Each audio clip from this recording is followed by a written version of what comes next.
और बहुत से भाइयों ने यहाँ टेप रिकॉर्डर लगाए हैं। मैं यहाँ बहुत से टेप रिकॉर्डरों को देख रहा हूँ और यकीनन वे इस वचन को टेप करेंगे। किसी भी समय आप ये जानना चाहें कि पवित्र आत्मा ने क्या कहा था, तो ये भाई दोबारा टेप सुनाकर आपको दिखा देंगे और आप अपनी समस्या का समाधान कर पाएंगे। देखना तथा ध्यान देना कि जैसा कहा जाएगा वैसा ही घटित होता है या नहीं। जब आप इन शब्दों को सुने कि यहोवा यूं फरमाता है, एक विशेष बात जो बताई जाए कि होगी या यह इस प्रकार से घटित होगी, तो उसको देखें कि वह ठीक निकलती है या नहीं। समझे, हमेशा से यही तरीका रहा है। अब थोड़ी सी पृष्ठभूमि बनाने के लिए मैं आज रात खुश हूँ कि हम थोड़े से लोग यहाँ हैं और घर के से लोग हैं, क्या नहीं?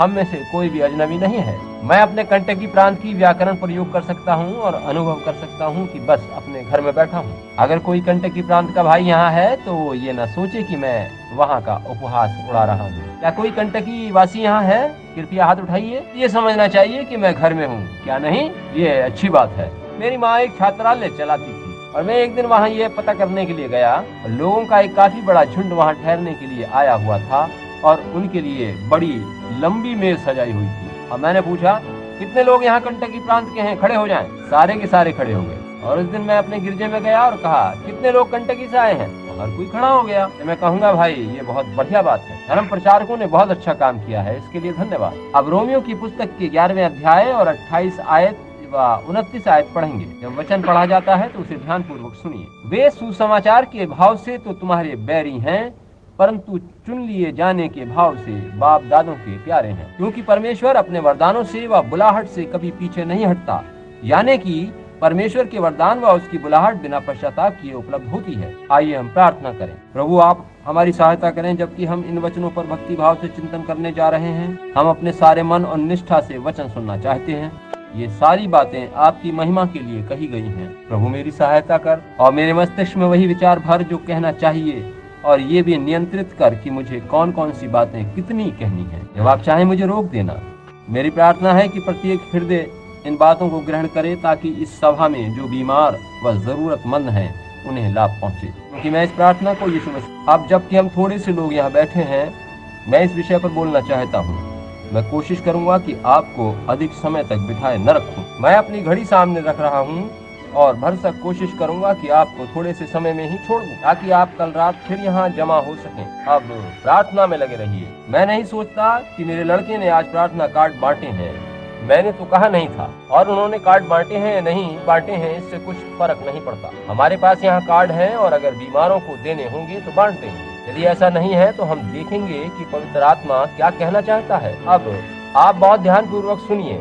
चूँकि हम थोड़े से लोग यहाँ हैं, इसलिए ये उपयुक्त समय है कि मैं इस विषय पर बातचीत करूं, क्योंकि ये मेरे व्यक्तिगत जीवन से संबंधित है। यही कारण है कि मैंने ये वचन आज रात पढ़ा है, ताकि आप देख सकें कि वरदान व बुलाहट कोई ऐसी बातें नहीं है कि जिसे मनुष्य अपनी योग्यता मान बैठे। यहाँ पौलुस कह रहा है कि सुसमाचार के भाव से यहूदी लोग वो अंधे बना दिए गए थे और परमेश्वर से दूर किए गए थे, और ये सब हमारी खातिर किया गया था। अगर इससे तुरंत पहले के पद में कहा गया है कि सारा इज़राइल उद्धार पाएगा, चुने जाने के कारण सारा इज़राइल उद्धार पाएगा। परमेश्वर पिता ने उनसे प्रेम किया और उन्हें अंधा इसलिए बना दिया था कि हम अन्य जातियां उद्धार के कार्यक्रम में कोई स्थान पा सकें, हम पश्चाताप कर सकें, ताकि इब्राहिम के वंश के द्वारा उस परमेश्वर के वचनानुसार सारी दुनिया आशीष पा सके। देखिए कि परमेश्वर की सर्वोच्च सत्ता कैसी महान है। उसके वचन को सर्वोच्च सर्वशक्तिमान होना ही है, वो और कुछ नहीं हो सकता। परमेश्वर ने हमें चुना है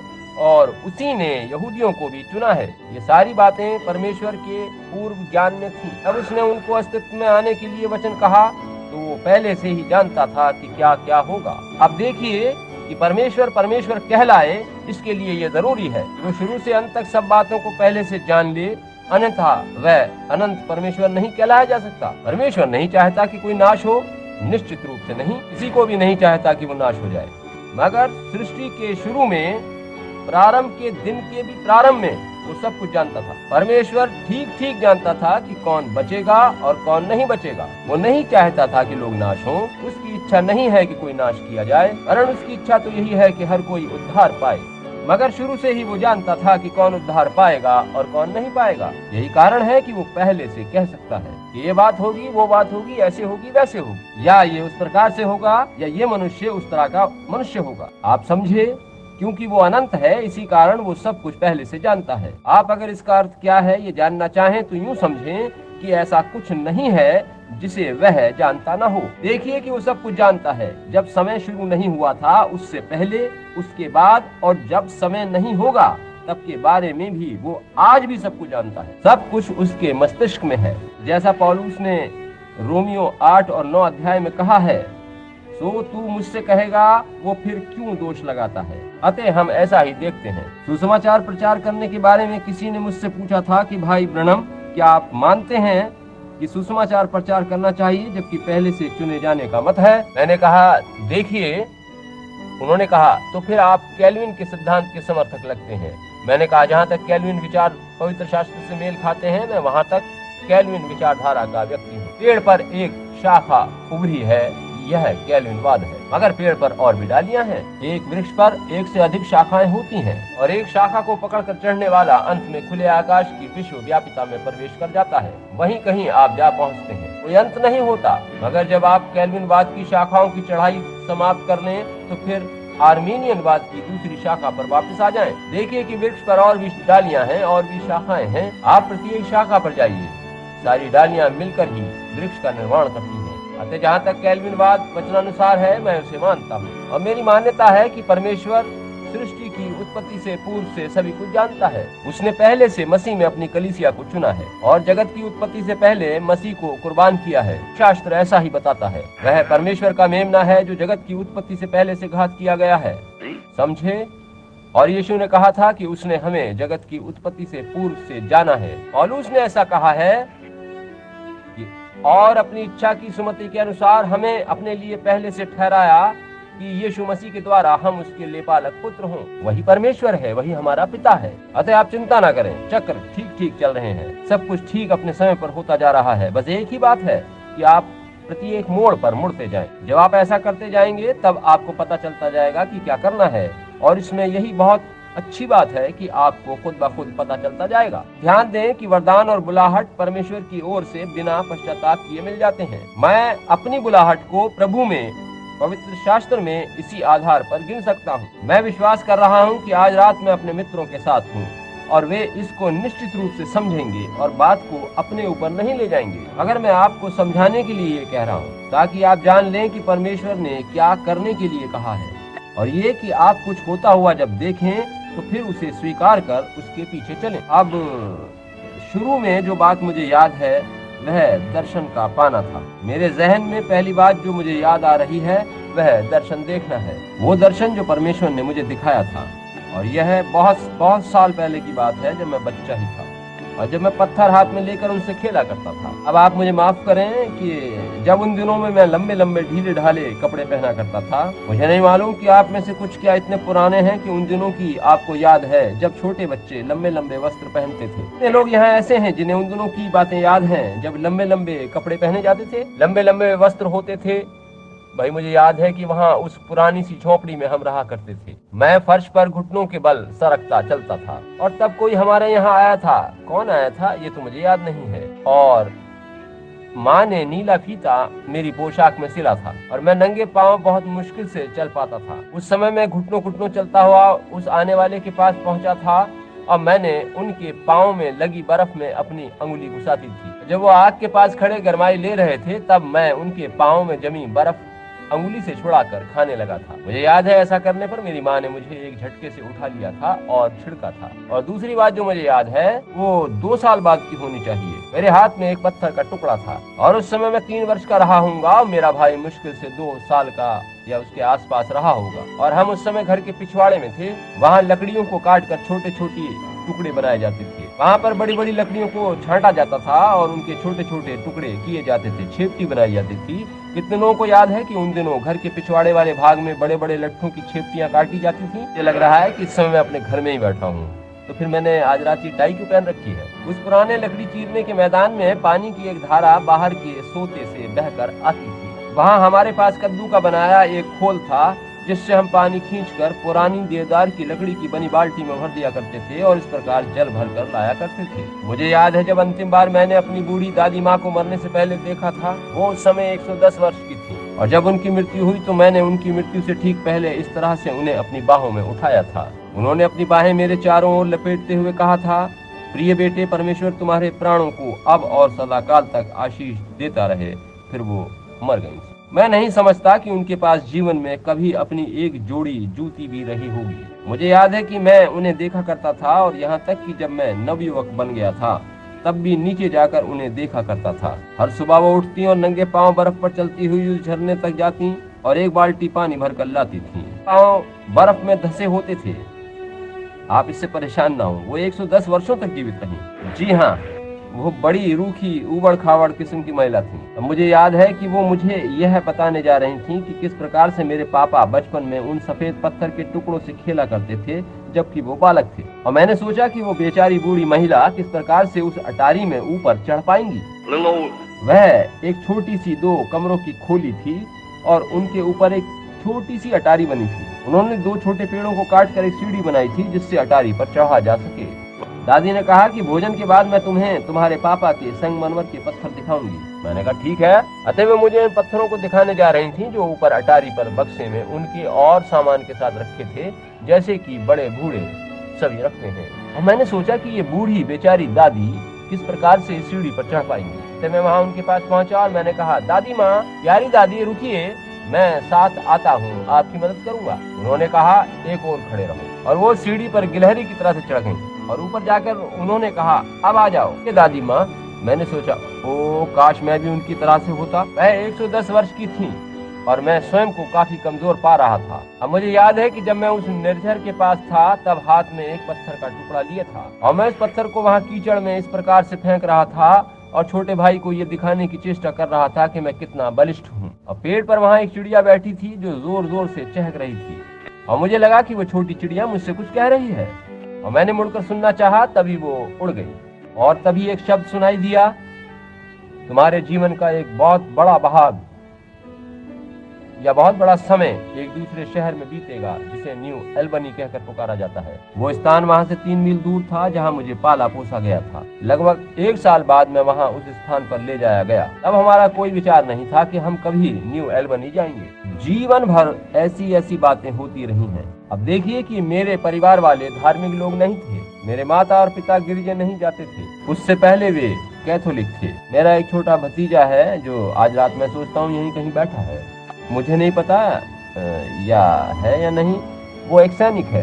मैं उसके लिए प्रार्थना कर रहा हूँ। वो कैथोलिक था, अब भी है। पिछली सभा जो यहाँ हुई उसमें उसने परमेश्वर के कामों को देखा था। जब वो मंच पर खड़ा था तब उसने कहा था, मैंने ये सब देखा। वो काफी समय से बाहर विदेशों में रहा था और उसने बताया ऐसा कैथोलिक गिरजों में नहीं होता। और उसने कहा कि अंकल बिल, मैं विश्वास करता हूँ कि जो कुछ आप कहते हैं वही सच है। और मैंने कहा, प्रिय, मैं नहीं, वो प्रभु यीशु ठीक है, वही है जो सही है, एक वही है जो सच है, ठीक है। और मैंने कहा, मेलविन, मैं तुमसे कुछ और करने के लिए नहीं कह रहा हूँ, मगर सिर्फ अपने पूरे हृदय से प्रभु यीशु की सेवा करो। तुम जहाँ जाना चाहो वहाँ जाकर उसकी सेवा करते रहो, मगर इस बात के प्रति तुम जरूर आश्वस्त हो जाना कि तुम्हारे हृदय में यीशु मसीह ने नए सिरे से जन्म लिया है। देखो, हृदय में उसने यदि जन्म ले लिया है तो फिर उसके बाद चाहे जहाँ जिस किसी भी गिरजे में चले जाना। अब मुझसे पहले परिवार के सारे जन कैथोलिक थे। मेरे पापा और मामा आयरलैंड के वासी थे। हमारे वंश के आयरिश खून में से बस हमारी दादी माँ चेरोकी इंडियन मूल की थी। मेरी माँ लगभग आधी आयरिश थी और इस प्रकार हमारी इस तीसरी पीढ़ी में मूल लहू लगभग धूमिल हो चुका है। किंतु मेरे पिता तक मूल रूप से आयरिश लहू में बस दादी माँ अपवाद थी और खानदानी नाम हार्वे और ब्रनम थे। उससे पहले के नाम लायंस थे जो कि पूरी तरह से आयरिश थे। वे सभी कैथोलिक थे, मगर मुझे और हम सभी को कभी कोई धार्मिक शिक्षा आदि बचपन में नहीं दी गई। मगर वे दर्शन के वरदान साथ थे। तब भी मुझे ऐसे ही दर्शन दिखाई देते थे जैसे कि आज दिखाई देते हैं। ये ठीक बात है, क्योंकि वरदान और बुलाहट बिना पश्चाताप के मिलते हैं।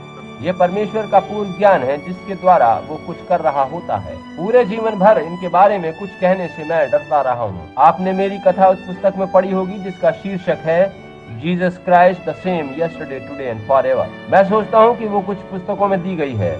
जैन, क्या ये ठीक बात है? क्या ये कथा उस किताब में है जो अब हमारे पास है?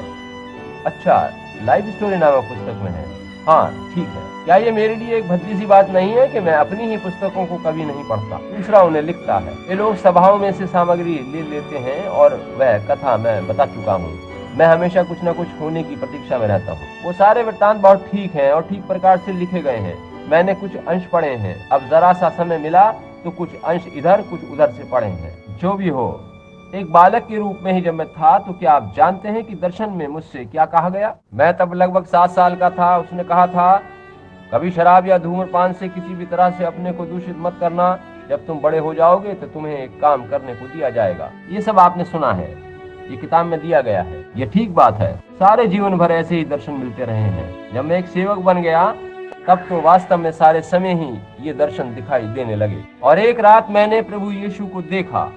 मुझे विश्वास है कि यह बात मैं पवित्र आत्मा से आज्ञा लेकर ही कह रहा हूँ। प्रभु का दूत जो आता है वो प्रभु यीशु नहीं है। दर्शन में वो प्रभु की तरह से नहीं दिखाई दिया, क्योंकि प्रभु यीशु मसीह का जो दर्शन मैंने देखा उसमें वो मनुष्य के रूप में थे। मैं बाहर खेत में अपने पापा के लिए प्रार्थना कर रहा था और फिर मैं घर में आया और बिस्तर पर चला गया और उस रात अपने पापा को देखकर मैंने कहा, हे प्रभु परमेश्वर, इनको बचा ले। मेरी माँ उद्धार पा चुकी थी और मैंने उन्हें बपतिस्मा दिया था।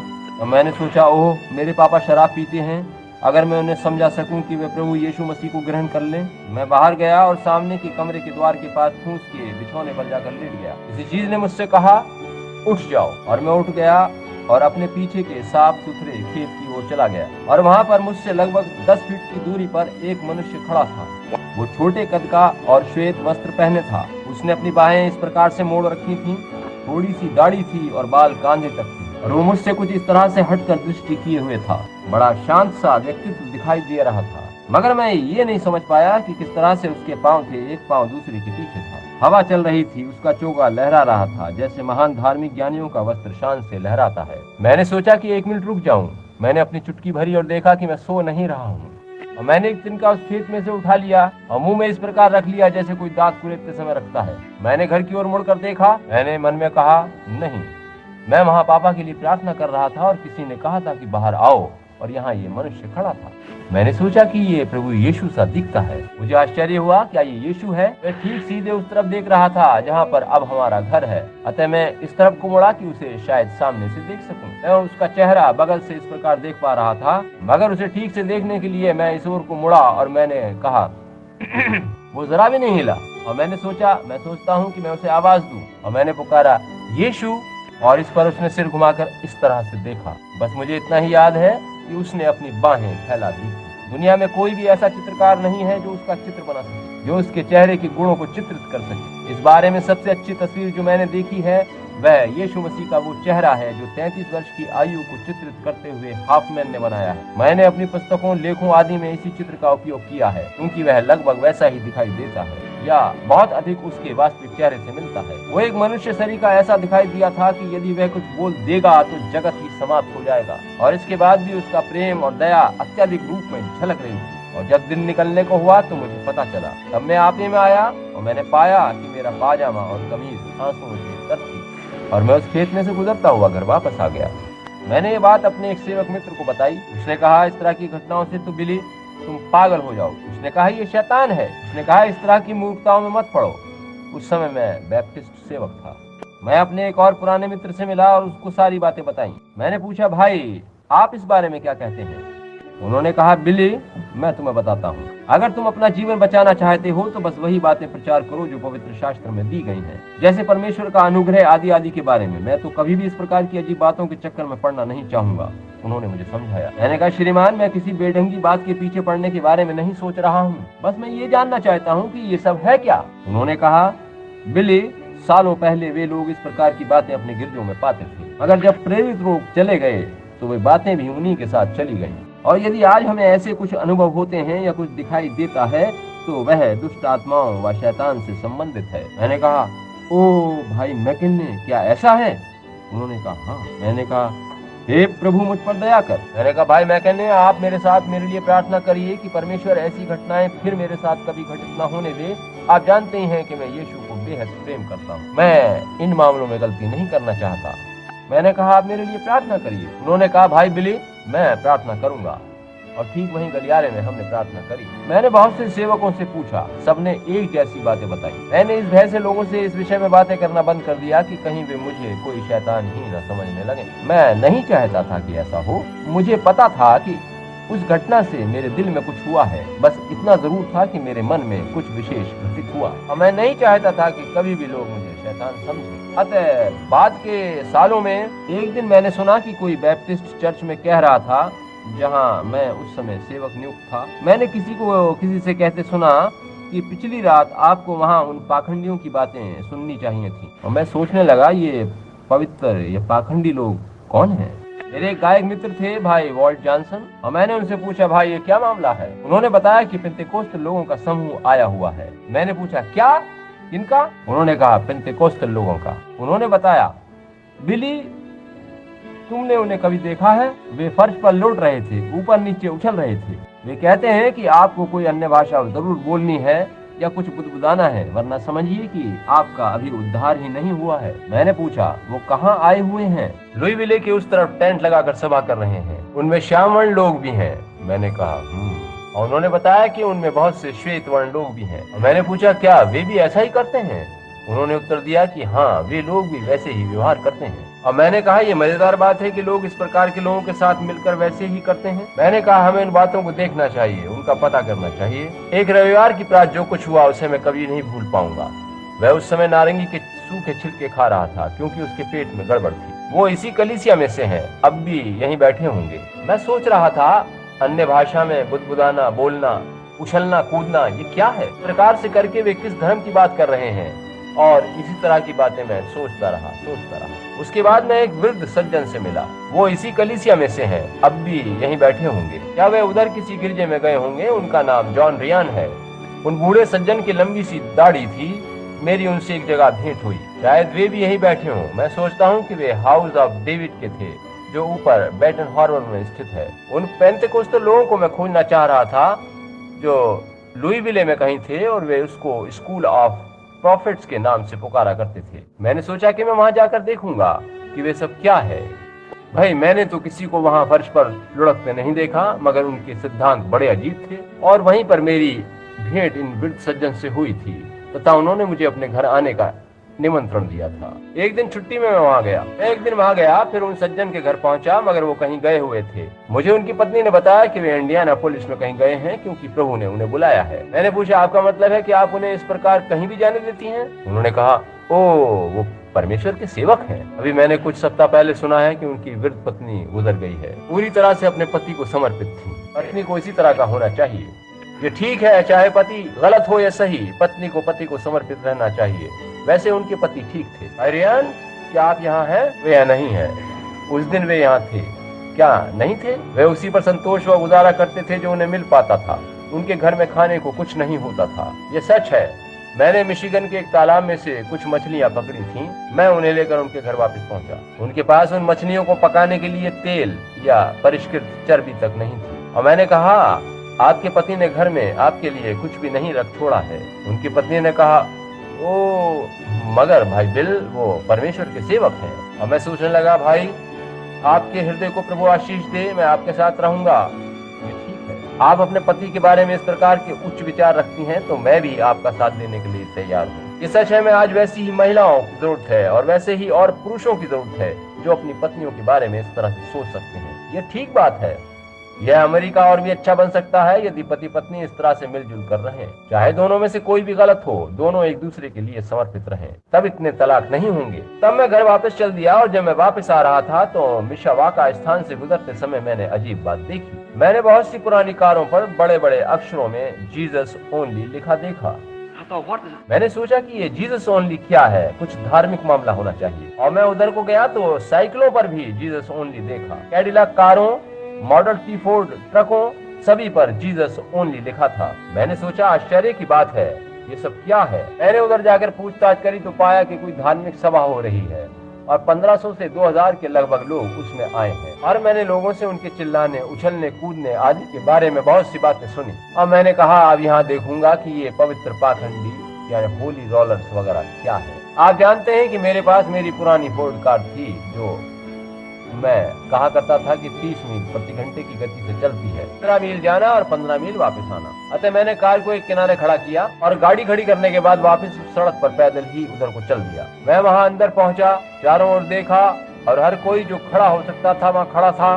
मुझे उनके सिरों के ऊपर से आगे देखना पड़ रहा था और वो लोग चिल्ला रहे थे, स्तुति गान कर रहे थे, उछल कूद रहे थे, गिर रहे थे और ये सब चल रहा था। मैंने सोचा ये कैसे लोग हैं, मगर जितनी अधिक देरी तक मैं वहाँ खड़ा रहा उतना ही अच्छा मुझे लगने लगा।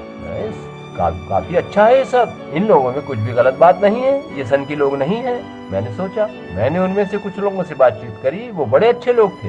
ये वही सभा थी जिसके बाद मैं पूरी रात बाहर वहीं रुका था और दूसरे दिन फिर से उनकी सभा में गया था। ये सारी बातें आप मेरी जीवन कथा में सुन चुके हैं। मैं 150 या 200 अन्य सेवकों के साथ मंच पर था, हो सकता है संख्या कुछ अधिक हो, और वो चाहते थे कि हर कोई खड़े होकर ये बताए कि वह कहाँ से आया है। और मैंने कहा, बैप्टिस्ट प्रचारक विलियम ब्रैनम, जेफरसनविले, और फिर मैं बैठ गया। सभी लोग इतना बताकर कि वो कहाँ से आए हैं बैठते गए। अगली सुबह जब मैं वहाँ पहुंचा, उस रात में बाहर मैदान में ही सोया था। फोर्ड की दोनों सीटों के बीच अपनी पैंट बिछाकर सो गया। मैं पुरानी सी ढीली ढाली सीयरसकर पैंट पहने था और टी शर्ट पहने था। अगली सुबह मैं सभा में पहुंचा और वही टी शर्ट पहने हुए था। मेरे पास बस $3 थे और मुझे इतना ईंधन भी लेना था कि घर वापस पहुंच सकूं। मैंने तब कुछ क्रीम रोल्स खरीदे जैसे कि आप जानते हैं, मगर मेरा काम चल गया था। मैंने जाकर पास ही के एक नल से पानी लिया और काफी काम हो गया। अतः मैंने उन रोल्स को सटका और पानी पीकर अपना नाश्ता कर लिया। मैं उन लोगों के संग भोजन कर सकता था। दिन में 2 बार उन्होंने भोजन का प्रबंध किया हुआ था, मगर चंदे में डालने के लिए मेरे पास पैसे नहीं थे। अतः मैं उन पर व्यर्थ का भार नहीं डालना चाहता था। और मैं वहाँ उस सुबह सभा में पहुंचा। मुझे इसी बात को खास तौर से कहना है। उस सुबह जब मैं अंदर पहुंचा तो सुना कि वो कह रहे थे, हमें विलियम ब्रैनम की तलाश है, एक नवयुवक बैप्टिस्ट प्रचारक जो पिछली रात यहाँ मंच पर थे। कहा जा रहा था, हम चाहते हैं कि आज रात वो सुसमाचार प्रचार करें। मैंने समझा कि वो लोग किस तरह के हैं। मैं बैप्टिस्ट हूँ, वो मेरी खिंचाई करने की सोच रहे हैं। मैं अपनी कुर्सी में नीचे को धंस कर बैठ गया। मैं तो वैसी पुराने खेलने कूदने वाली पैंट और टी शर्ट पहने था, ढीली ढाली, जैसे हम कार्यालयों आदि में पहनते हैं। और मैं भैया इस प्रकार से अपनी कुर्सी में पीछे को धंस कर बैठ गया। मैं एक अश्वेत भाई के नजदीक बैठा हुआ था। 2 या 3 बार उन्होंने मेरे बारे में घोषणा करी। उत्तरी प्रदेश में इस अधिवेशन को करने का कारण ये था कि उन दिनों दक्षिण में अलगाव आंदोलन चल रहा था, तो वे इसे दक्षिण में नहीं कर सकते थे। मैं समझ नहीं पा रहा था कि ये जीसस ओनली क्या है, किस बारे में है। और मैंने सोचा, जहाँ तक इसमें जीसस जुड़ा है वहां तक तो ये ठीक ही है। अतः इससे तब तक कोई अंतर नहीं पड़ेगा जब तक इसमें प्रभु का नाम जुड़ा है। अतः मैं वहां बैठकर उनको ध्यान से देख रहा था और उन्होंने 2 और 3 बार मुझे फिर पुकारा। और उस अश्वेत भाई ने जो मेरे पास बैठे थे मेरी ओर देखकर पूछा, क्या आप उन्हें जानते हैं? मैं दिखावटी स्वर में मैं करके उत्तर दिया। मैं उनसे झूठ नहीं बोलना चाहता था, मैं झूठ बोलना चाहता ही नहीं था। मैंने कहा, देखिए भाई, मैं उन्हें जानता हूँ। उन्होंने कहा, जाइए उन्हें बुला कर लाइए। फिर मैंने कहा, भाई मैं आपको बताता हूँ कि वो मैं ही हूँ, मगर आप देखिए कि मैं ऐसे कपड़े पहना हूँ। उन्होंने कहा, चलिए खड़े हो जाइए। और मैंने कहा, नहीं, वहाँ मैं नहीं जा सकता, इस तरह के कपड़ों में मैं वहाँ मंच पर नहीं जाऊंगा। ये टी शर्ट, वो लोग इस पर ध्यान नहीं देते कि आप क्या पहने हैं। और मैंने कहा, सुनिए, आप इसका जिक्र मत करना, मैं इस तरह की पैंट पहने हूँ, कपड़े अच्छे नहीं है, मैं वहाँ ऊपर नहीं जाऊंगा। वहाँ पर घोषणा करी जा रही थी, क्या कोई बता सकता है कि विलियम ब्रैनम कहाँ है? और उस भाई ने तुरंत कह दिया, यहाँ है, यहाँ है। हे प्रभु, आप जानिए कि मेरा चेहरा सुर्ख हो गया। मैं कोई टाई नहीं पहने था, पुरानी टी शर्ट की आस्तीनें ऊपर को चढ़ी थी और मैं बीच में चलता हुआ ऊपर मंच पर पहुंचा। मेरे कानों में जलन होने लगी। मैं कभी किसी माइक्रोफोन के पास पहले नहीं गया था और मुझे वहाँ वचन सुनाना पड़ा। मैंने एक विषय चुना जिसे मैं कभी नहीं भूलूंगा। उस अमीर व्यक्ति ने अधोलोक में दृष्टि उठाकर देखा और वो चिल्ला उठा। कई बार मैं ऐसी ही 3 छोटी छोटी बातों पर वचन प्रचार करता रहा हूँ, जैसे आओ एक मनुष्य को देखो, या क्या तू इस पर विश्वास करता है, या तब वो चिल्ला उठा। और मैंने अपने प्रचार में कहा कि वहाँ कोई फूल नहीं थे, तब वो चिल्ला उठा। वहाँ कोई प्रार्थना सभा नहीं थी, तब वो अमीर आदमी चिल्ला उठा। वहाँ उसके बच्चे नहीं थे, तब वो चिल्लाया। कोई गीत भजन नहीं था, तब वो चिल्लाया। और फिर मैं चिल्ला उठा। जब सारा मामला खत्म हुआ तो सब ने मुझे घेर लिया। वो चाहते थे कि मैं उनके लिए अन्य स्थानों पर सभाएं करूं। और मैंने सोचा, शायद मैं होली रोलर हूं। मैंने सोचा, हो सकता है। देखिए कि वो लोग बहुत अच्छे लोग थे। मैं वहां से बाहर आया और एक मनुष्य ग्वाले का सा हैट लगाए और उसी की तरह के जूते पहने मुझे मिला। मैंने पूछा, आपका परिचय?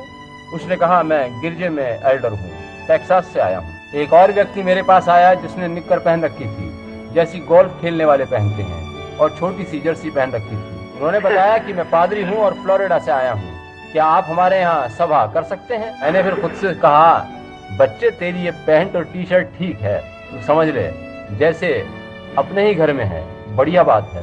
इन बातों के बारे में आप सुन चुके हैं, अतः मैं यहीं रुककर आपको वह बात बताऊंगा जो पहले मैंने कभी नहीं बताई है। पहले तो मैं ये पूछना चाहता हूँ, मैं इसे भूले जा रहा था, मैंने जीवन में पहले ये बात कभी भी सबके सामने नहीं कही है। यदि आप वादा करें कि आप मुझसे प्रेम करते रहेंगे, और जब मैं ये बात कह चुकूं तब मुझसे पहले से भी अधिक प्रेम करेंगे, आप हाथ उठाकर ये वादा करें। ये आपका वादा है, मैं आपको इसके लिए उत्तरदायी ठहराऊंगा। जब मैं उस रात सभा में बैठा था, जब वो गीत गा रहे थे और ताली बजा रहे थे, वो उस गीत को गा रहे थे जिसके बोल हैं, मैं जानता हूँ वो लहू था, मैं जानता हूँ वो लहू था। वे गलियारे में इधर उधर दौड़कर चिल्लाकर शोर मचाकर प्रभु की प्रशंसा कर रहे थे। मैंने सोचा कि ये सब मुझे अजीब सा और अच्छा सा लगा था, और हर समय वे प्रेरितों के काम 2:4, 2:38, 10:49 आदि हवाले दे रहे थे। मैं सोच रहा था कि ये सब वचनानुसार ही तो है, मैंने पहले ऐसा होते कभी नहीं देखा था। ओ, मेरा हृदय मानो जल रहा था, सोच रहा था ये अद्भुत बात है। मैंने सोचा जब मैं उनसे मिला था तो वो मेरी दृष्टि में पाखंडी लोग थे, मगर अब स्वर्गदूतों का समूह सा लग रहे थे। मैंने इतनी जल्दी अपने विचार बदल डाले थे। अतः अगली सुबह जब परमेश्वर ने मुझे उन सभाओं में भाग लेने का महान अवसर दिया, तो मैंने सोचा, हे प्रभु, मैं तो इसी प्रकार के लोगों के संग रहूंगा। ये वही लोग हैं जिन्हें चीख पुकार मचाने वाले मेथोडिस्ट कहा जाता है। थोड़ा और आगे मैंने सोचा, हो सकता है कि यही सब कुछ हो जो होना चाहिए। अतः मैंने सोचा और मैंने जान लिया कि इन लोगों के साथ कुछ विशेष बात जरूर है। ये लोग नम्र और मधुर हैं। एक चीज जो मैं नहीं समझ पाया था वो थी अन्य भाषाएं बोलना। वहाँ एक मनुष्य मानो इधर बैठा था और एक उधर बैठा था, और वही पूरे समूह का नेतृत्व कर रहा था। यहाँ वाला खड़ा होकर कुछ अन्य भाषा में बोलने लगता और वहाँ वाला खड़े होकर उसका अनुवाद करता था, और सभा के बारे में बहुत सी बातें और दूसरी बातें बताता था। मैंने सोचा, प्रभु, मुझे इसको समझना पड़ेगा। और कभी कभी उल्टा भी हो रहा था कि वहाँ बैठा अन्य भाषा में बोलता और यहाँ बैठा उसका अनुवाद करता था। दोनों ही अन्य भाषा में बोल रहे थे और अनुवाद कर रहे थे। बाकी कलीसिया भी अन्य भाषा में बोल रही थी, मगर ऐसा नहीं लगा कि उनके अनुवाद आ रहे हों जैसे कि इन दोनों मनुष्यों के आ रहे थे। अब मैंने ध्यान से देखा कि दोनों संग संग बैठे थे। मैंने सोचा, हे प्रभु, हो ना हो ये स्वर्गदूत है। जब मैं वहाँ बैठा था तो मैंने ऐसा देखा। आप देखिए कि जो कुछ भी वहाँ हो रहा था जिसे मैं समझ नहीं पा रहा था, वो मेरी समझ में सहसा आने लगा। यदि परमेश्वर चाहे तो गुप्त बातों को जानने की सामर्थ्य उसने मुझे दी है, समझे। यही कारण है कि मैंने कहा कि ये सब मैंने पहले कभी सार्वजनिक तौर पर नहीं कहा। अगर मैं वास्तव में किसी बात को जानना चाहूँ तो साधारणतया परमेश्वर मुझे वह बता देता है, इसीलिए वह वरदान दिया गया है, आप समझे। अतः आप इस प्रकार की बातें सभी के सामने नहीं कह सकते। यह पवित्र वरदान है और इसके बारे में आप ऐसा करना नहीं चाहेंगे। इसके लिए परमेश्वर मुझे उत्तरदायी ठहराएगा। जैसे कि भाइयों से बातें करते समय मैं ये जानने की कोशिश नहीं करूंगा कि किसी भाई की बुराई पता करूं। एक बार एक सज्जन के साथ मैं बैठा था और उसकी बाहें मेरे चारों ओर, और उसने कहा, ओ भाई ब्रैनम, मैं तुम्हें प्यार करता हूं। और मैंने अपने अंदर कुछ हलचल अनुभव करी। मैंने उसकी ओर देखा। उसे मुझसे ऐसा नहीं कहना चाहिए था। मैं जानता था कि वो मुझे प्रेम नहीं करता था। देखिए, वो पूरी तरह से एक पाखंडी था, जितना भी पाखंडी कोई हो सकता है। देखिए, और उसने मुझे बाहों में कसकर ये कहा था। मैंने कहा ठीक है, और मैं चल दिया। मैं इस बात को जानना नहीं चाहता था। मैं बस जैसे उसे जानता था उतनी ही जानकारी रखना चाहता था कि वो बस मेरा एक भाई है, और बाकी बातें रहने देना चाहता था। परमेश्वर बाकी सब स्वयं देखेगा, समझे। मैं उन बातों को जानना ही नहीं चाहता था, और बहुत बार ऐसा होता रहता है। यहाँ इस कलीसिया में नहीं, वरन और बहुत जगह मेरे साथ ही होता आया है। मैं एक कमरे में या किसी रेस्टोरेंट में बैठा होता हूँ और पवित्र आत्मा मुझे बता देता है कि क्या होने वाला है। यहाँ ऐसे लोग बैठे हैं जो ये जानते हैं कि ये सच है। मैं अपने घर में बैठा हूँ और कह उठता हूँ कि अब सावधान, अब एक कार थोड़ी देर में आने वाली है और उसमें अमुक अमुक व्यक्ति हैं, उन्हें अंदर ले आना, क्योंकि प्रभु ने कहा है कि वे यहाँ आ रहे हैं। जब हम सड़क पर जाएंगे तो कुछ ऐसा घटित होगा। उस चौराहे को देख के पार करना। तुम्हें लगभग टक्कर लगते लगते बची है, और हर बार ये सारी बातें एकदम सच निकलती हैं। अतः इसमें आप स्वयं को गहराई तक नहीं उलझाना चाहते। ये परमेश्वर का वरदान है, आप इसे उपयोग में ला सकते हैं। मगर आपको देखना है कि इससे आप क्या करने जा रहे हैं। परमेश्वर आपसे इसका हिसाब लेगा। मूसा को देखिए, मूसा परमेश्वर की ओर से भेजा मनुष्य था। क्या आप इस पर विश्वास करते हैं? पहले से चुना, अभिषिक्त किया एक नबी था और परमेश्वर ने उसे भेजकर कहा, जाकर उस चट्टान से कह दे, वो जल देगी। उसे पहले ही मारा कूटा जा चुका था। आ गया था, जाकर उस चट्टान से बोल दे, वो तुझे अपने अंदर से जल देगी। मगर मूसा क्रोधित होकर वहां गया और लाठी उस चट्टान पर मार दी, पानी नहीं निकला। उसने फिर मारा, तू विद्रोही, क्या तुझे हमें जल नहीं देना चाहिए? देखा कि परमेश्वर ने क्या किया, पानी तो मिल गया, मगर मूसा से कहा, तू यहाँ ऊपर आ जा।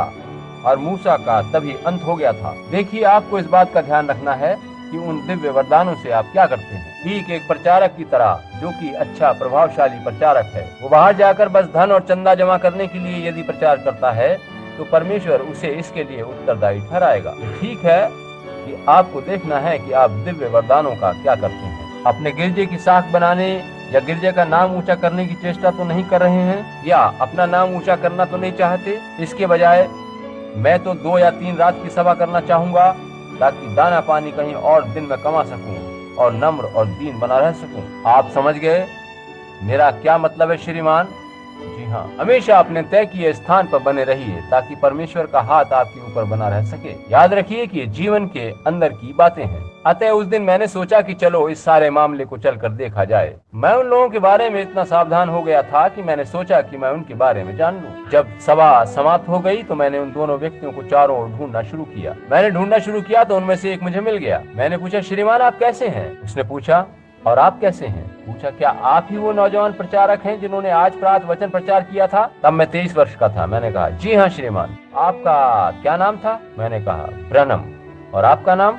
और उसने मुझे अपना नाम बताया और मैंने सोचा कि अब मैं इसकी आत्मा से संबंध स्थापित कर लूं। मैं अभी तक ये नहीं जान पाया था कि कौन मेरे अंदर से ऐसा करा रहा था। आप लोगों के पास यहाँ कुछ ऐसा है जो मेरे पास नहीं है? उसने पूछा, जब से आपने विश्वास किया क्या आपको पवित्र आत्मा मिला है? मैंने कहा, भाई मैं एक बैप्टिस्ट हूँ। और उसने पूछा, मगर क्या आपको पवित्र आत्मा मिल गया है जब से आपने विश्वास किया है? मैंने पूछा, भाई आपका क्या मतलब है? मुझे ये पता है कि जो कुछ आपके पास है वो मेरे पास नहीं है। आपके पास कुछ ऐसा है जो बहुत सामर्थी है। क्या कभी आपने अन्य भाषा बोली है? मैंने कहा, नहीं श्रीमान। उसने कहा, मैं आपको बताता हूँ कि आपको पवित्र आत्मा नहीं मिला है। मैंने कहा, अगर अन्य भाषा बोलना इसकी शर्त है तो वो मुझे नहीं मिला है। उसने कहा, अगर आपने अन्य भाषा नहीं बोली है तो वो आपको नहीं मिला है। और इस तरह से उससे बातचीत करते हुए मैंने पूछा, मुझे वो कहाँ से मिल सकता है? और उसने कहा, कमरे में जाइए और पवित्र आत्मा की खोज शुरू कर दी। मैं उसे देखता रहा और वो नहीं जानता था कि मैं क्या कर रहा। मुझे पता था कि उसे अजीब सी अनुभूति हो रही है, क्योंकि जब उसने मेरी ओर देखा तब उसकी आंखें कांच की तरह से दिखाई दे रही थीं। मगर वो सच्चा मसीही था। वो पूरी तरह से 100% सच्चा मसीही जन था। ये ठीक है, मैंने सोचा, परमेश्वर की प्रशंसा हो, मुझे सही बात पता चल गई। मुझे उस वेदी पर कहीं न कहीं उसे पाना है। मैं बाहर आया और चारों तरफ देखा कि मुझे वो दूसरा व्यक्ति भी मिल जाए। मुझे वो मिल गया और मैंने बातचीत शुरू कर दी। और मैंने पूछा, आप कैसे हैं श्रीमान? उसने पूछा, कहिए आप किस गिरजे से हैं? मुझे बताया गया है कि आप बैप्टिस्ट हैं। मैंने कहा, जी हाँ। और उसने पूछा, आपको अभी तक पवित्र आत्मा नहीं मिला है? मिला है क्या? मैंने कहा, भाई मुझे नहीं पता। उसने पूछा, क्या कभी आपने अन्य भाषा बोली है? मैंने कहा, नहीं श्रीमान। और मैंने कहा, भाई मैं जानता हूँ कि मुझे वो सब नहीं मिला है जो आपके पास है, मगर मेरे भाई मैं चाहता हूँ कि उसे पाऊं। उसने कहा, ठीक है, वहाँ जल कुंड पहले से तैयार है बपतिस्मे के लिए। मैंने कहा, मेरा बपतिस्मा हो चुका है, मगर मुझे वो सब नहीं मिला है जो आपको मिला है। आपके पास कुछ ऐसा है जिसे मैं भी पाना चाहता हूँ। और उसने कहा, ये अच्छी बात है। मैं उसकी आत्मा से संबंध स्थापित करना चाह रहा था। और जब अंत में मैंने उसकी आत्मा को पकड़ा तो ये पहले वाला नहीं वरन दूसरे वाला मनुष्य था। कभी भी किसी इतने गिरे हुए पाखंडी से जीवन में मेरी भेंट नहीं हुई जितना कि वो था। उसकी पत्नी काले बालों वाली स्त्री थी, मगर वो एक श्वेत वर्ण सुनहरे बालों वाली स्त्री के संग रह रहा था और उसके द्वारा उसके 2 बच्चे थे। वह शराब पीता था, शापित जन था जो मदराले और जुआ घर आदि में जाया करता था, और इसके बाद भी अन्य भाषा बोल रहा था और भविष्यवाणी कर रहा था। तब मैंने कहा, प्रभु मुझे क्षमा कर, और मैं घर वापस चला आया। ये सच है, मैं ये सब समझ नहीं सकता। लगता था कि आशीषित पवित्र आत्मा उतर आया था, मगर वह तो इतना पाखंडी व्यक्ति, ऐसा नहीं हो सकता, बस ऐसा नहीं हो सकता। उसके काफी समय बाद तक मैं अध्ययन करता रहा और पुकारता रहा कि इस मामले को समझ सकूं। सोचने लगता कि अगर मैं उन लोगों के साथ निकल चलूं तो संभव है मैं इन सारी बातों को समझ जाऊं। एक तो पूरी तरह से सच्चा मसीही है और दूसरा वास्तव में पाखंडी है। मैंने सोचा ये क्या बात हो सकती है, हो सकता है परमेश्वर शायद मुझ में ही कहीं कोई गड़बड़ी है। और फिर मैंने मन में कहा, मैं तो मौलिक सिद्धांतवादी व्यक्ति हूँ, अगर ऐसा है तो ये सब पवित्र शास्त्र में होना चाहिए। मेरे लिए तो जो कुछ होता है वो सब पवित्र शास्त्र में दिया होना चाहिए, वरना वो गलत है। उसे वचन में से आना जरूरी है। उसकी पुष्टि पवित्र शास्त्र में केवल एक स्थान पर ही नहीं, वरन पूरे पवित्र शास्त्र के सारे वचन को उसकी पुष्टि करनी है। संपूर्ण पवित्र शास्त्र में प्रत्येक वचन एक दूसरे से मिलकर उसकी पुष्टि करता है, तभी मैं उस पर विश्वास कर सकता हूँ, वरना मैं उस पर विश्वास नहीं करूंगा। और फिर पौलुस ने भी यही कहा है कि यदि स्वर्ग से कोई स्वर्गदूत भी आकर कुछ और सुसमाचार प्रचार करे तो वो शापित हो। अतः मैं पवित्र शास्त्र पर पूरी तरह से विश्वास करता हूँ। और मैंने कहा कि इस तरह की कोई बात मैं पवित्र शास्त्र में नहीं देख पा रहा हूँ। 2 वर्ष बाद की बात है, जब मेरी पत्नी और सब कुछ चला गया था। मैं अपने उस छोटे से स्थान ग्रीन मिल में प्रार्थना करने गया था। 2 दिन पहले वहाँ उस गुफा में मैं आया था और निरंतर प्रार्थना कर रहा था। मैं गुफा से बाहर ताजा हवा लेने के लिए निकला। जब मैं बाहर आया तो मेरी पवित्र शास्त्र की पुस्तक वहाँ पड़े एक लट्ठे पर रखी थी। एक पुराना पेड़ गिरा पड़ा था और उसमें एक खांचा सा बना था, उसी में वो बाइबल मैंने रखी हुई थी। धरती पर पड़े उस वृक्ष में 2 टहनियों से एक खांचा सा बना था। मैं रात के वक्त उस लट्ठे पर लेटकर आकाश की ओर तारा गणों को इस प्रकार से निहारा करता था। मेरे हाथ इस प्रकार से जुड़े रहते थे और प्रार्थना करते करते कभी कभी मेरी आंख लग जाया करती थी। मैं वहाँ कई कई दिन तक बिना कुछ खाए पिए बस प्रार्थना करता रहता था। मैं इस गुफा से बाहर ताजा हवा लेने निकल आया था। भीतर ठंडा था और नमी थी। अतः मैं बाहर आया और वहाँ मेरी बाइबल रखी थी, जिसे एक दिन पहले मैंने वहाँ छोड़ा था, और उसमें इब्रानियों 6 अध्याय खुला हुआ था। मैंने वहाँ से पढ़ना शुरू किया। इसलिए आओ हम मसीह की शिक्षा की आरंभ की बातों को छोड़कर हम सिद्धता की ओर आगे बढ़ते जाएं और मरे हुए कामों से मन फिराने और परमेश्वर पर विश्वास करने आदि आदि की नींव फिर से न डालें, क्योंकि जिन्होंने एक बार ज्योति पाई है और स्वर्गीय वरदानों का स्वाद चख चुके हैं, वगैरह वगैरह वगैरह, भूमि वर्षा के पानी को जो उस पर बार बार पड़ता है, पी पी कर जिन लोगों के लिए वो ज्योति बोई जाती है, वगैरह वगैरह। पर यदि वह झाड़ी और ऊंट कटारे उगाती है तो निकम्मी और श्रापित होने पर है और उसका अंत जलाया जाना है। और उसी समय ऐसी आवाज आई। मैंने सोचा अब गुत्थी सुलझेगी। उसने मुझे उठाया है और अब उसने मुझे ये सब बताना है। वो मुझे अब कोई दर्शन दिखाएगा। उस लट्ठे के सिरे पर बैठा मैं प्रतीक्षा करता रहा। मैं उठकर इधर उधर चलने फिरने लगा। चला फिरा मगर कुछ नहीं हुआ।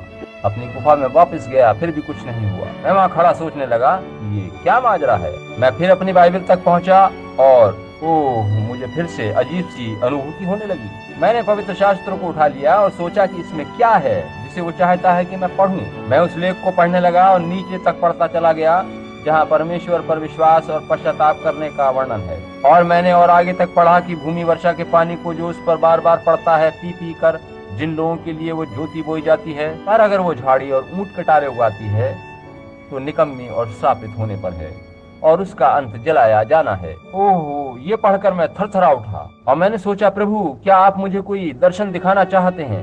मैं उससे उस बारे में कुछ और जानना चाह रहा था। अब सहसा मेरे सामने से मैंने दुनिया को लिपटते सा देखा और सब कुछ घूम सा गया और मुझे एक व्यक्ति श्वेत वस्त्रों में सिर उठाकर चलता फिरता दिखाई दिया, जो इस प्रकार से बीज बोता जा रहा था। जो ही वो ऊपर पहाड़ी पर वापस चला गया तो उसके पीछे काले वस्त्र पहने सिर झुकाए एक व्यक्ति आता दिखाई दिया और वो भी बीज बोता जा रहा था। और जब अच्छे दाने उगे तो वो गेहूं के दाने थे, और जब बुरे बीज उगे तो वो जंगली दाने थे। और फिर धरती पर बड़ा अकाल पड़ा और गेहूं के बालों के सिर झूल गए और वे नाश होने लगी। उनको जल चाहिए था। और मैंने सभी लोगों को अपने हाथ उठाकर परमेश्वर से प्रार्थना करते देखा कि वो जल दे। और मैंने जंगली दानों को और उनकी बालों को भी सिर झुकाए जल के लिए प्रार्थना करते देखा। और तभी चारों ओर से बादल उमड़ कर आए और भारी वर्षा होने लगी। और जब ऐसा हुआ तो गेहूं की बालें जो झुक गई थीं की आवाज करती हुई उठकर सीधी खड़ी हो गई, और जंगली दानों की डालियां भी उनके बराबर में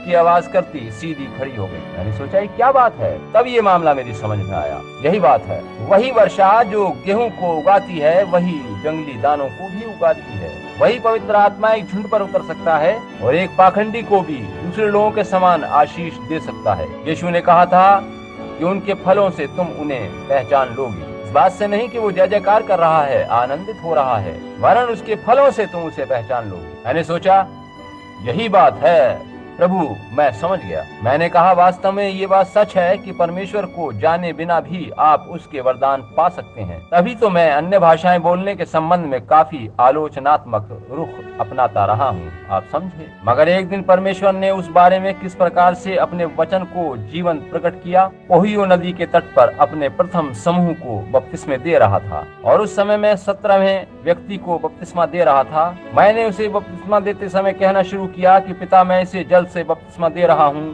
तू इसे पवित्र आत्मा से बपतिस्मा दे। मैंने उसे जल में डुबोना शुरू किया। तभी स्वर्ग से एक गोला सा घूमता सिर के ऊपर आकर ठहर गया और तेज ज्योति नीचे चमकी। किनारे पर सैकड़ों लोग खड़े थे। जून महीने की दोपहर 2 बजे का समय था और वह प्रकाश ठीक वहां मेरे ऊपर ठहर गया था। एक शब्द वहां सुनाई दिया, जिस तरह मसीह की प्रथम आमद से पूर्व यूहन्ना बपतिस्मा देने वाले को आगे आगे भेजा गया था, तेरे द्वारा एक सुसमाचार भेजा जाएगा जो मसीह के दूसरे आगमन से पूर्व उसके आगे आगे चलेगा। इससे मेरी हालत मृत प्राय हो गई थी। मैं वापस जब तट पर आया तब वहाँ बहुत से लोग थे, कपड़े धोने वाले, दवाई बेचने वाले आदि हजारों लोग एकत्रित थे। उस दिन दोपहर मैंने 200-300 मनुष्यों को बपतिस्मा दिए थे। जब उन्होंने मुझे जल में से बाहर निकाला, मुझे जल में से खींचा, तो डीकन्स आदि ने मुझसे पूछा उस प्रकाश का क्या अर्थ था। अश्वेत लोगों का एक समूह वहाँ था जो गिलाद एज बैप्टिस्ट चर्च के थे और लोन स्टार चर्च के लोग भी थे। और बहुत से लोग जो वहाँ थे, जब उन्होंने वो प्रकाश देखा तो चिल्ला उठे, बहुत से बेहोश हो गए। एक लड़की को मैंने मना करने की चेष्टा करी जो कि वहाँ एक नौका में तैराकी की पोशाक पहने बैठी थी। वो एक गिरजे में संडे स्कूल शिक्षिका थी। मैंने उससे कहा, मैगी तुम कश्ती में से बाहर निकल आओ। उसने जवाब दिया, मुझे बाहर आने की आवश्यकता नहीं है। मैंने कहा, यह ठीक है कि तुमको नौका में से बाहर आने की जरूरत नहीं है, मगर मैं चाहूंगा कि जहाँ बपतिस्मा दिए जा रहे हैं और सुसमाचार प्रचार किया जा रहा है वहाँ आदर व सम्मान दिया जाए। मगर उसने कहा, मुझे कोई जरूरत नहीं है। और जब वो वहाँ बैठकर नाक भों सुकेड़ रही थी, मैं बपतिस्मा दे रहा था, तो वो हंस रही थी क्योंकि वो बपतिस्मा देने में विश्वास नहीं करती थी। अतः जब प्रभु का दूत वहाँ आया तो वो नौका में आगे को लुढ़क गई। आज वो लड़की एक पागल खाने में भर्ती है। अतः आप परमेश्वर का मखौल नहीं उड़ा सकते। आपने देखा, वो एक सुंदर लड़की थी। बाद में वो शराब पीने लगी। उसके चेहरे पर बियर की बोतल खींचकर मार दी गई थी और उसका पूरा चेहरा कट फट गया था और उसकी आकृति बड़ी भयानक बन गई थी। और इस तरह से उसके साथ ऐसा हुआ। सारे जीवन भर मैं इसी प्रकार से दर्शन आदि देखता आया हूँ। मुझे दर्शन आदि के द्वारा पता चलता रहता है कि किस प्रकार से क्या कुछ घटित होने जा रहा है। तब थोड़े समय बाद इससे मैं काफी परेशान हो उठा था। सभी लोग कह रहे थे कि ये सब देखना गलत बात है और मैं अपने उसी पुराने स्थल पर चला गया जहाँ पर मैं परमेश्वर से एकांत में प्रार्थना किया करता था। और चाहे मैंने कितनी भी प्रार्थना करी कि ये दर्शन और इसी तरह की बातें मुझे ना दिखाई दें, मगर सिलसिला रुका नहीं और मुझे दर्शन दिखाई देते रहे। मैं उस समय इंडियाना राज्य में शिकार खेलने का संरक्षक था, यानी गेम वार्डन के पद पर नियुक्त था। मैं वहाँ पहुँचा और एक व्यक्ति वहाँ बैठा था। वह हमारे इस आराधनालय में पियानो बजाने वाले सज्जन का भाई था और उसने मुझसे कहा, बिली क्या तुम आज दोपहर मेरे साथ मेडिसन नामक स्थान तक चल सकोगे? मैंने उत्तर दिया, नहीं, मैं नहीं जा सकता, मुझे वहाँ जंगलातों में जाना है। मैं अपने घर में अंदर आ रहा था और मैंने अपनी कारतूसों की पेटी उतारी और आस्तीनों को ऊपर चढ़ाया।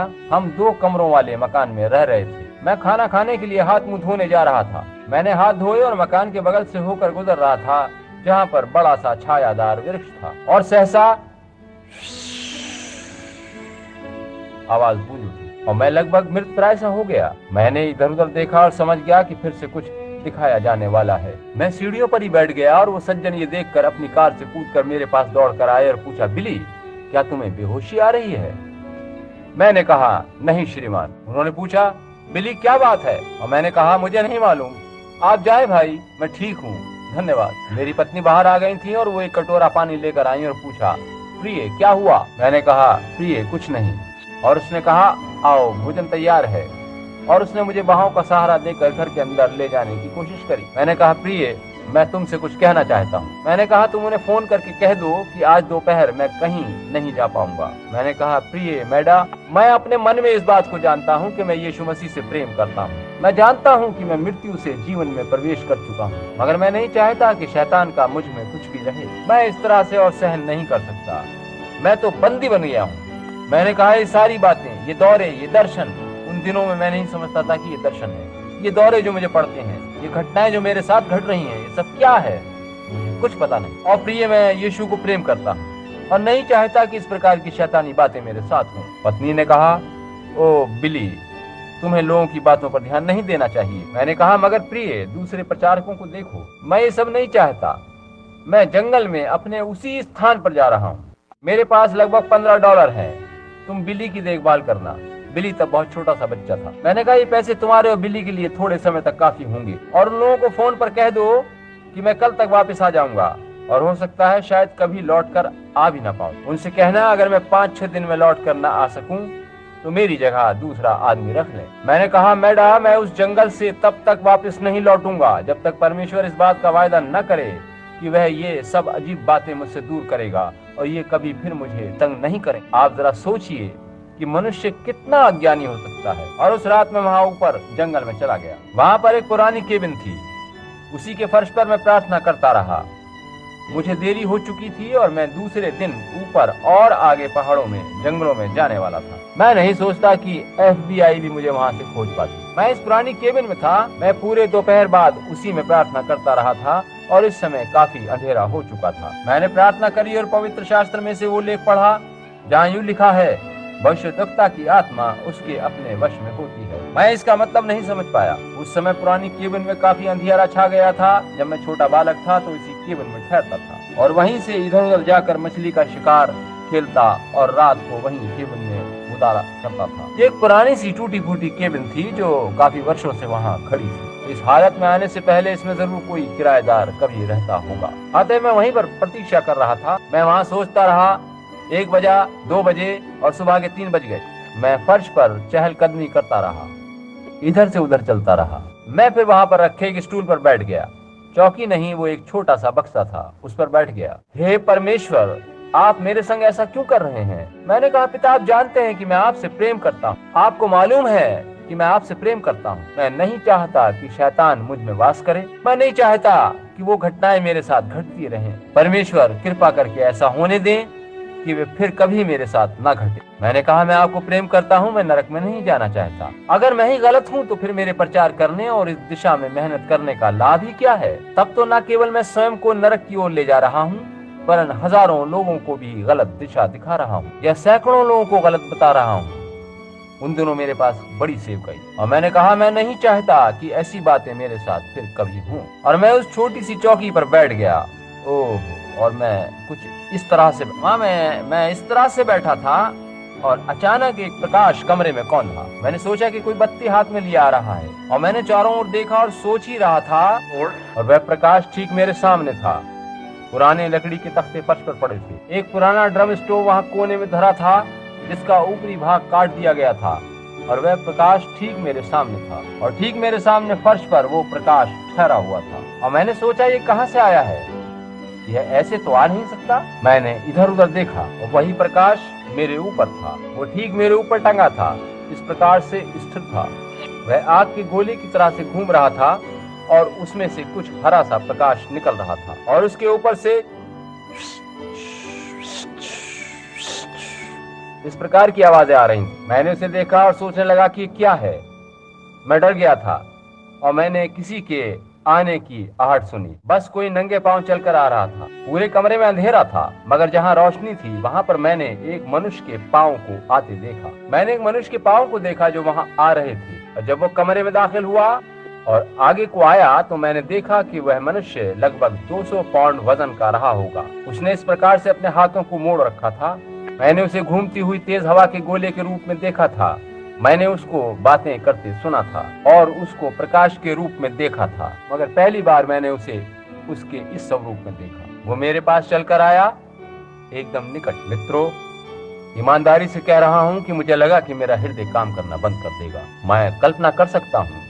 आप जरा कल्पना करके देखिए, आपको भी वैसा ही महसूस होगा। हो सकता है कि आप मुझसे ज्यादा धार्मिक और भक्त हों, मुझसे बेहतर मसीही हों, मगर आप भी उसे देखकर वैसा ही अनुभव करते जैसा मैंने किया।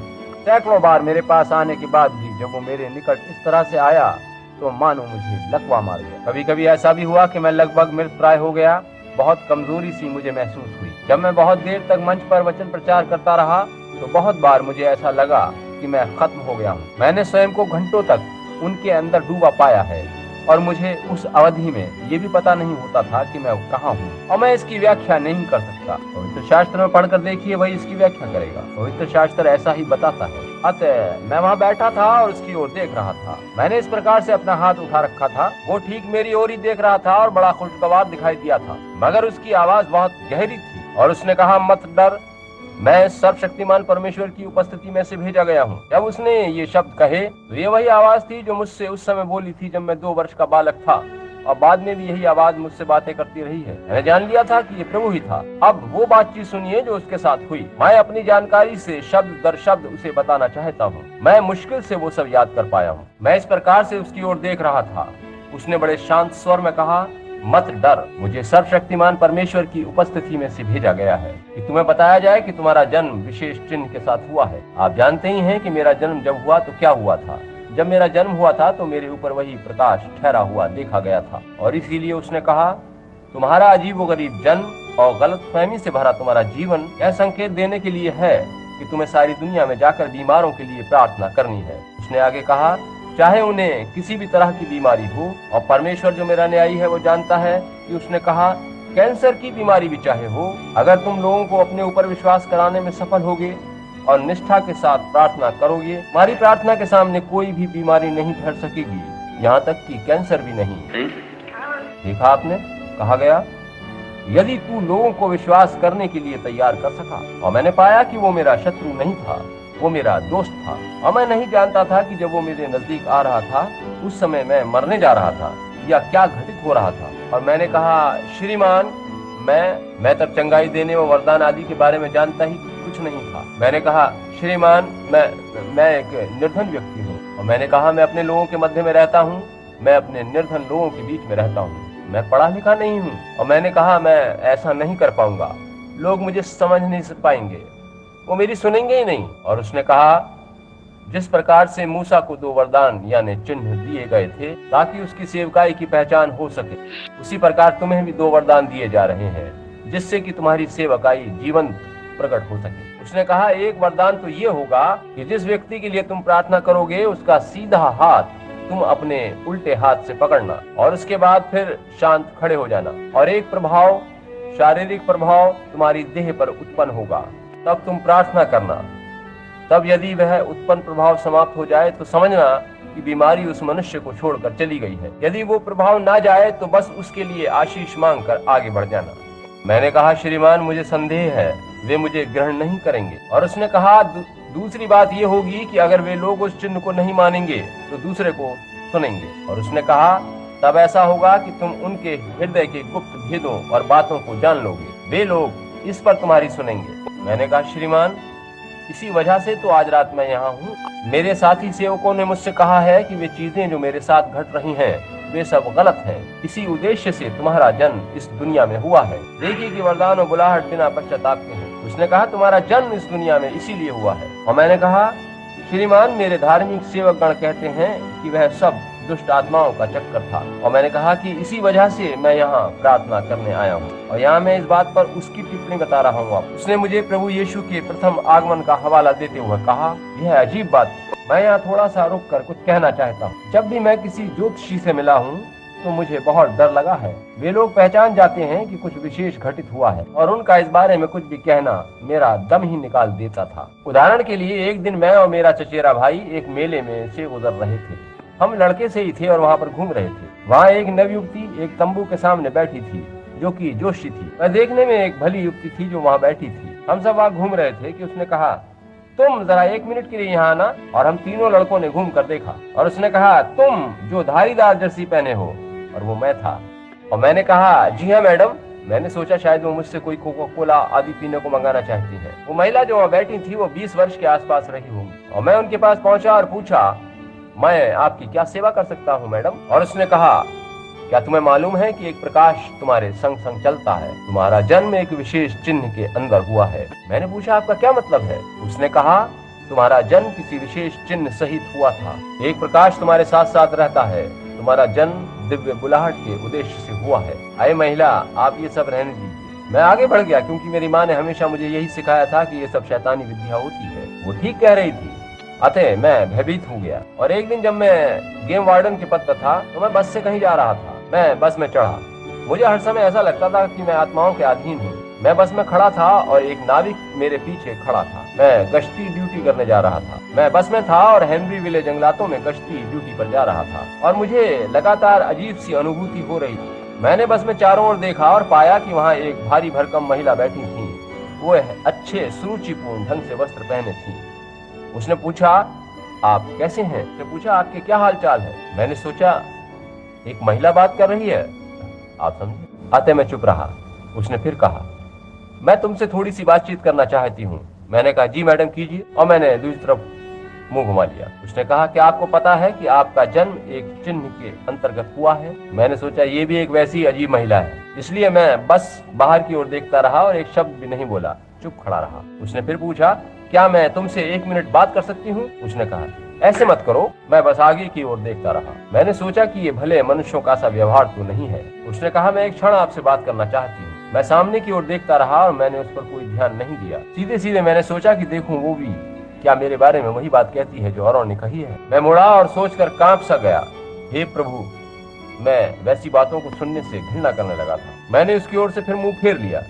उसने कहा, मैं अपने बारे में तुमको साफ शब्दों में बताती हूँ। मैं एक नजूमी हूँ, सितारों का अध्ययन करने वाली जोशी हूँ। मैंने कहा, मैं सोच ही रहा था कि आप वैसे ही कुछ होंगे। उसने कहा, मैं अपने पुत्र से मिलने शिकागो जा रही हूँ।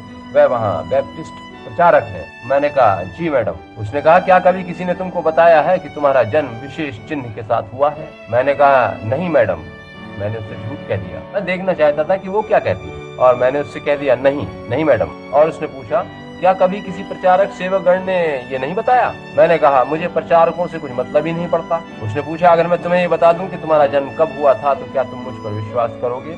मैंने कहा, नहीं मैडम। और उसने कहा, मैं बता सकती हूँ कि तुम्हारा जन्म कब हुआ था। मैंने उत्तर दिया, मैं ऐसी बातों पर यकीन नहीं करता। उसने कहा, तुम्हारा जन्म 6 अप्रैल 1909 को सुबह 5 बजे हुआ था। मैंने कहा, ये ठीक बात है। मैंने पूछा, आपको ये कैसे पता चला? मैंने पूछा, इस नाविक को बताएं कि इसका जन्म कब हुआ था।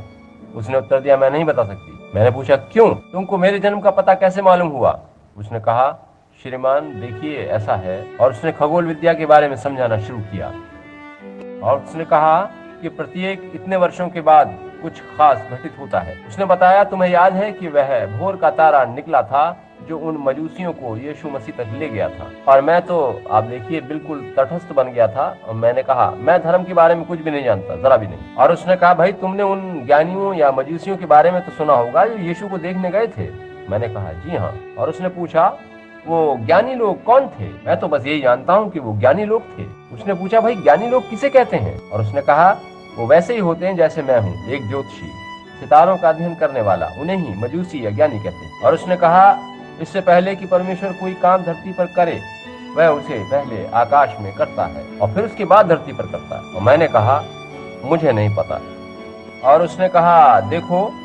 और फिर उसने दो तीन सितारों के नाम बताए, जैसे जुपिटर, वीनस, मार्स, मगर ये नाम नहीं, कुछ और नाम बताए थे। और उसने कहा कि उन सितारों ने उस समय अपने पथ पर एक दूसरे को काटा था और वे एक कतार में आ गए थे। उसने बताया कि प्रभु यीशु से मिलने वहां 3 मजूसी आए थे। उनमें से एक हाम के वंश से, एक शेम के वंश से और एक यापेत के वंश से था। जब वे बैतलहम में मिले, उनके 3 सितारे वहां एक साथ मिले। धरती पर प्रत्येक मनुष्य का संबंध किसी न किसी तारे से जुड़ा होता है, उसने बताया। उसने कहा कि इस नाविक से पूछ कर देखो कि जब चांद और आकाशीय ग्रह उगते और छिपते हैं तो उनके साथ ज्वार भाटा उठता और शांत होता है या नहीं। मैंने कहा, मैं जानता हूँ कि ऐसा होता है, मुझे इस बात को पूछने की जरूरत नहीं है। और उसने कहा, तुम्हारे जन्म का संबंध ऊपर उन सितारों से है। और मैंने कहा, मुझे इस बारे में कुछ नहीं मालूम। और उसने कहा, देखिए कि ये 3 ज्ञानी पुरुष वहां आए। जब वे विभिन्न दिशाओं से उन सितारों की तरह वहां बैतलहम में आकर मिले, उन्होंने पूरब में तारा देखकर आपस में सलाह मशवरा किया। हेम के वंश से एक शेम के और एक यापेत के वंश से था और नूह के 3 पुत्र। उस महिला ने बताया कि उन्होंने वहां जाकर प्रभु यीशु मसीह की आराधना करी और जब वे अपने अपने मार्ग को लौटे तो उन्होंने यीशु को भेंट चढ़ाई। और उस महिला ने आगे कहा कि यीशु ने अपनी सेवकाई में कहा है, यह सुसमाचार सारे जगत में प्रचार किया जा चुकेगा, यानी हाम, शेम, येपेत के वंशजों तक इसे सुनाया जा चुकेगा। जब ऐसा हो चुकेगा तब यीशु फिर से आ जाएगा। और उसने कहा वो स्वर्गीय ग्रह, वो सितारे अलग हुए और अपने पथों पर लौट गए। जहाँ तक पता है वे तब से फिर दोबारा धरती पर उस क्रम में दिखाई नहीं दिए, मगर कुछ निश्चित कई 100 वर्षों के बाद वे इस तरह से एक दूसरे के पथ को काटते हैं। अगर आप में से कोई इस खगोल विद्या का जानकार है तो वो समझ सकेगा कि वो महिला मुझसे क्या कह रही थी। मुझे तो कुछ पता नहीं। उसने कहा इस बात की यादगारी में कि परमेश्वर ने अपने पुत्र के रूप में मानव जाति को सर्वोत्तम उपहार दिया है। वे सितारे एक दूसरे के पथ को कुछ 100 वर्षों के बाद इस तरह से जब वे ग्रह इस तरह से पथ को काटते हैं तो परमेश्वर धरती पर अपनी ओर से कोई दूसरा उपहार भेजता है। और उसने बताया कि तुम्हारा जन्म वैसे ही पथ काटने की अवधि में हुआ है। यही कारण था कि मैं तुम्हारे जन्म के समय के बारे में जान सकता। तब मैंने कहा, महिला, पहली बात तो यह है कि मैं इस बारे में किसी बात पर विश्वास नहीं करता। मैं कोई धार्मिक जन नहीं हूँ और मैं इस बारे में कुछ सुनना भी नहीं चाहता। मैं चला आया और मैंने उनकी बात बीच में ही काट दी और मैं बस से उतर गया। हर बार जब भी मैं इस प्रकार के लोगों से मिलता तो यही सब होता था और मैं सोचता रहता कि वे शैतान लोग ऐसा क्यों करते हैं। और वे प्रचारक लोग यही कहते रहते हैं कि मेरा सारा मामला शैतान की ओर से है, यह दुष्ट आत्माओं का चक्कर है। और मैं उनकी बात पर विश्वास करने लगा था। और उस रात वहाँ उससे मैंने पूछा, जब उसने इस बारे में बातचीत करी, मैंने कहा ऐसा क्यों है कि वो सारे लोग जो शैतानी शक्तियों से भरे हैं और जो दुष्ट आत्माओं के माध्यम हैं, वे इसे स्वर्गीय सामर्थ कहते हैं। वे हमेशा ऐसा ही कुछ बताते हैं और ये सारे धार्मिक लोग, मेरे भाई लोग, मुझसे कहते हैं कि ये दुष्ट आत्माओं का चक्कर है। आप सुनिए कि उसने जो उस चित्र में प्रकाश के रूप में टंगा है इस बारे में क्या कहा। उसने कहा, जैसा तब था वैसा ही अब हो रहा है। और उसने मुझे बताना शुरू किया, जब हमारे प्रभु यीशु मसीह की सेवकाई शुरू हुई थी तो उसके धार्मिक सेवकों ने उसे बाल-ज़बूल और शैतान कहा था, मगर दुष्ट आत्माओं ने कहा कि वह परमेश्वर का पुत्र और इस्राएल का पवित्र जन है। जब पौलुस और बरनबास वहाँ प्रचार कर रहे थे तब धार्मिक सेवकों ने कहा था कि ये लोग सारे जगत को उलट पुलट कर दिया चाहते हैं, ये शैतान है। और उस बेचारी भावी बताने वाली जोशी ने, जो वहाँ सड़क पर बैठती थी, पौलुस और बरनबास को पहचान कर उसने कहा था कि ये परमेश्वर के जन है जो हमें जीवन का मार्ग बताने आए हैं। ये सच है। आत्माओं को वश में करने वाले, दुष्ट आत्माओं के अधीन लोग, भावी बताने वाले लोग ऐसा कह रहे हैं। धार्मिक शिक्षा के प्रति हमारे मन इतने खट्टे हो गए हैं कि हम पवित्र आत्मा के बारे में पूर्णतः अनभिज्ञ हो चुके हैं। मैं आशा करता हूं कि आज के बाद आप मुझसे प्रेम करते रहेंगे। मैं कहता हूं कि स्थिति ऐसी ही है। मेरा मतलब है कि पेंतिकोस्तल लोग भी ऐसे ही हैं। यह सच है। इस तरह से चीखना, चिल्लाना, उछल कूद कर नृत्य करना इसको प्रकट नहीं करता कि आप पवित्र आत्मा के बारे में कुछ जानते हैं। पवित्र आत्मा से तो व्यक्तिगत संबंध जोड़ा जाता है, आमने सामने आया जाता है। ऐसा ही आपको करना जरूरी है। परमेश्वर ऐसी ही कलीसिया को बनाना चाहता है। ये ठीक है। परमेश्वर यही चाहता है कि उसकी कलीसिया एकता, सामर्थ्य और शक्ति उसके आत्मा के द्वारा प्राप्त करे। वो दूत ने इन बातों का हवाला दिया और उसने मुझे बताया कि किस प्रकार से यीशु के समय उसे गलत समझा गया था। और उसने मुझे निश्चित रूप से कहा कि मेरी सेवकाई को भी गलत समझा गया है। और उसने मुझे वो सारी बातें समझाई जो यीशु के समय हुई थी। और मैंने पूछा, ये सारी बातें जो मेरे साथ घटती हैं वो क्या है? और आप देखिए कि उसने कहा कि ये और अधिक बढ़ती जाएंगी और कई गुनी बढ़ जाएंगी और बड़े बड़े अद्भुत काम होंगे। और उसने मुझे हवाले देकर बताया कि किस प्रकार से यीशु ने वो सब काम किए थे, कि किस प्रकार से यीशु के पास सामर्थ थी जिससे वह सारी बातों को पहले से जान लेता था। और कुएं पर उस स्त्री के मन की कुछ बातें प्रकट करी थी और यही दावा किया था कि वह स्वयं चंगाई करने वाला नहीं है। वह कहता था कि वह वही काम करता है जो पिता उसे करके दिखाता है। मैंने कहा, वो किस प्रकार की आत्मा कही जाएगी? उसने कहा, वह पवित्र आत्मा था। और तब मेरे अंदर कुछ हुआ और तब मैंने अनुभव किया कि जिसके लिए परमेश्वर ने मुझे यहाँ भेजा है, मैं उन्हीं बातों से अपनी पीठ मोड़ रहा था। और मैंने जान लिया कि ये उन गुजरे दिनों की बातों की तरह से ही है जब फरीसी लोग गलत बातें सिखाते थे। उन्होंने मुझे भी पवित्र शास्त्र की बातों का गलत अनुवाद सिखाया है। अतः उस दिन के बाद से मैंने पवित्र शास्त्र की बातों का अर्थ पवित्र आत्मा के द्वारा समझना शुरू कर दिया। मैंने उससे कहा, मैं इस सेवकाई को करने जाऊंगा। और उसने कहा, मैं तेरे संग रहूंगा। और वह स्वर्गदूत फिर से उस प्रकाश में समा गया और जो प्रकाश वहाँ गोल गोल गोल गोल रूप में चक्कर लगा रहा था, उसके पांव ऊपर उठते गए और प्रकाश में विलीन हो गए और वह केबिन से बाहर चला गया। और मैं एक नया मनुष्य बनकर घर लौटा। गिरजे में गया और इस बारे में लोगों को बताया। यह रविवार रात की बात। और बुधवार की रात को महिला को लेकर के मेरे पास आए जो माओ अस्पताल में नर्स थी और कैंसर से मरने को थी। वहाँ एक छाया के सिवा कुछ न बचा था।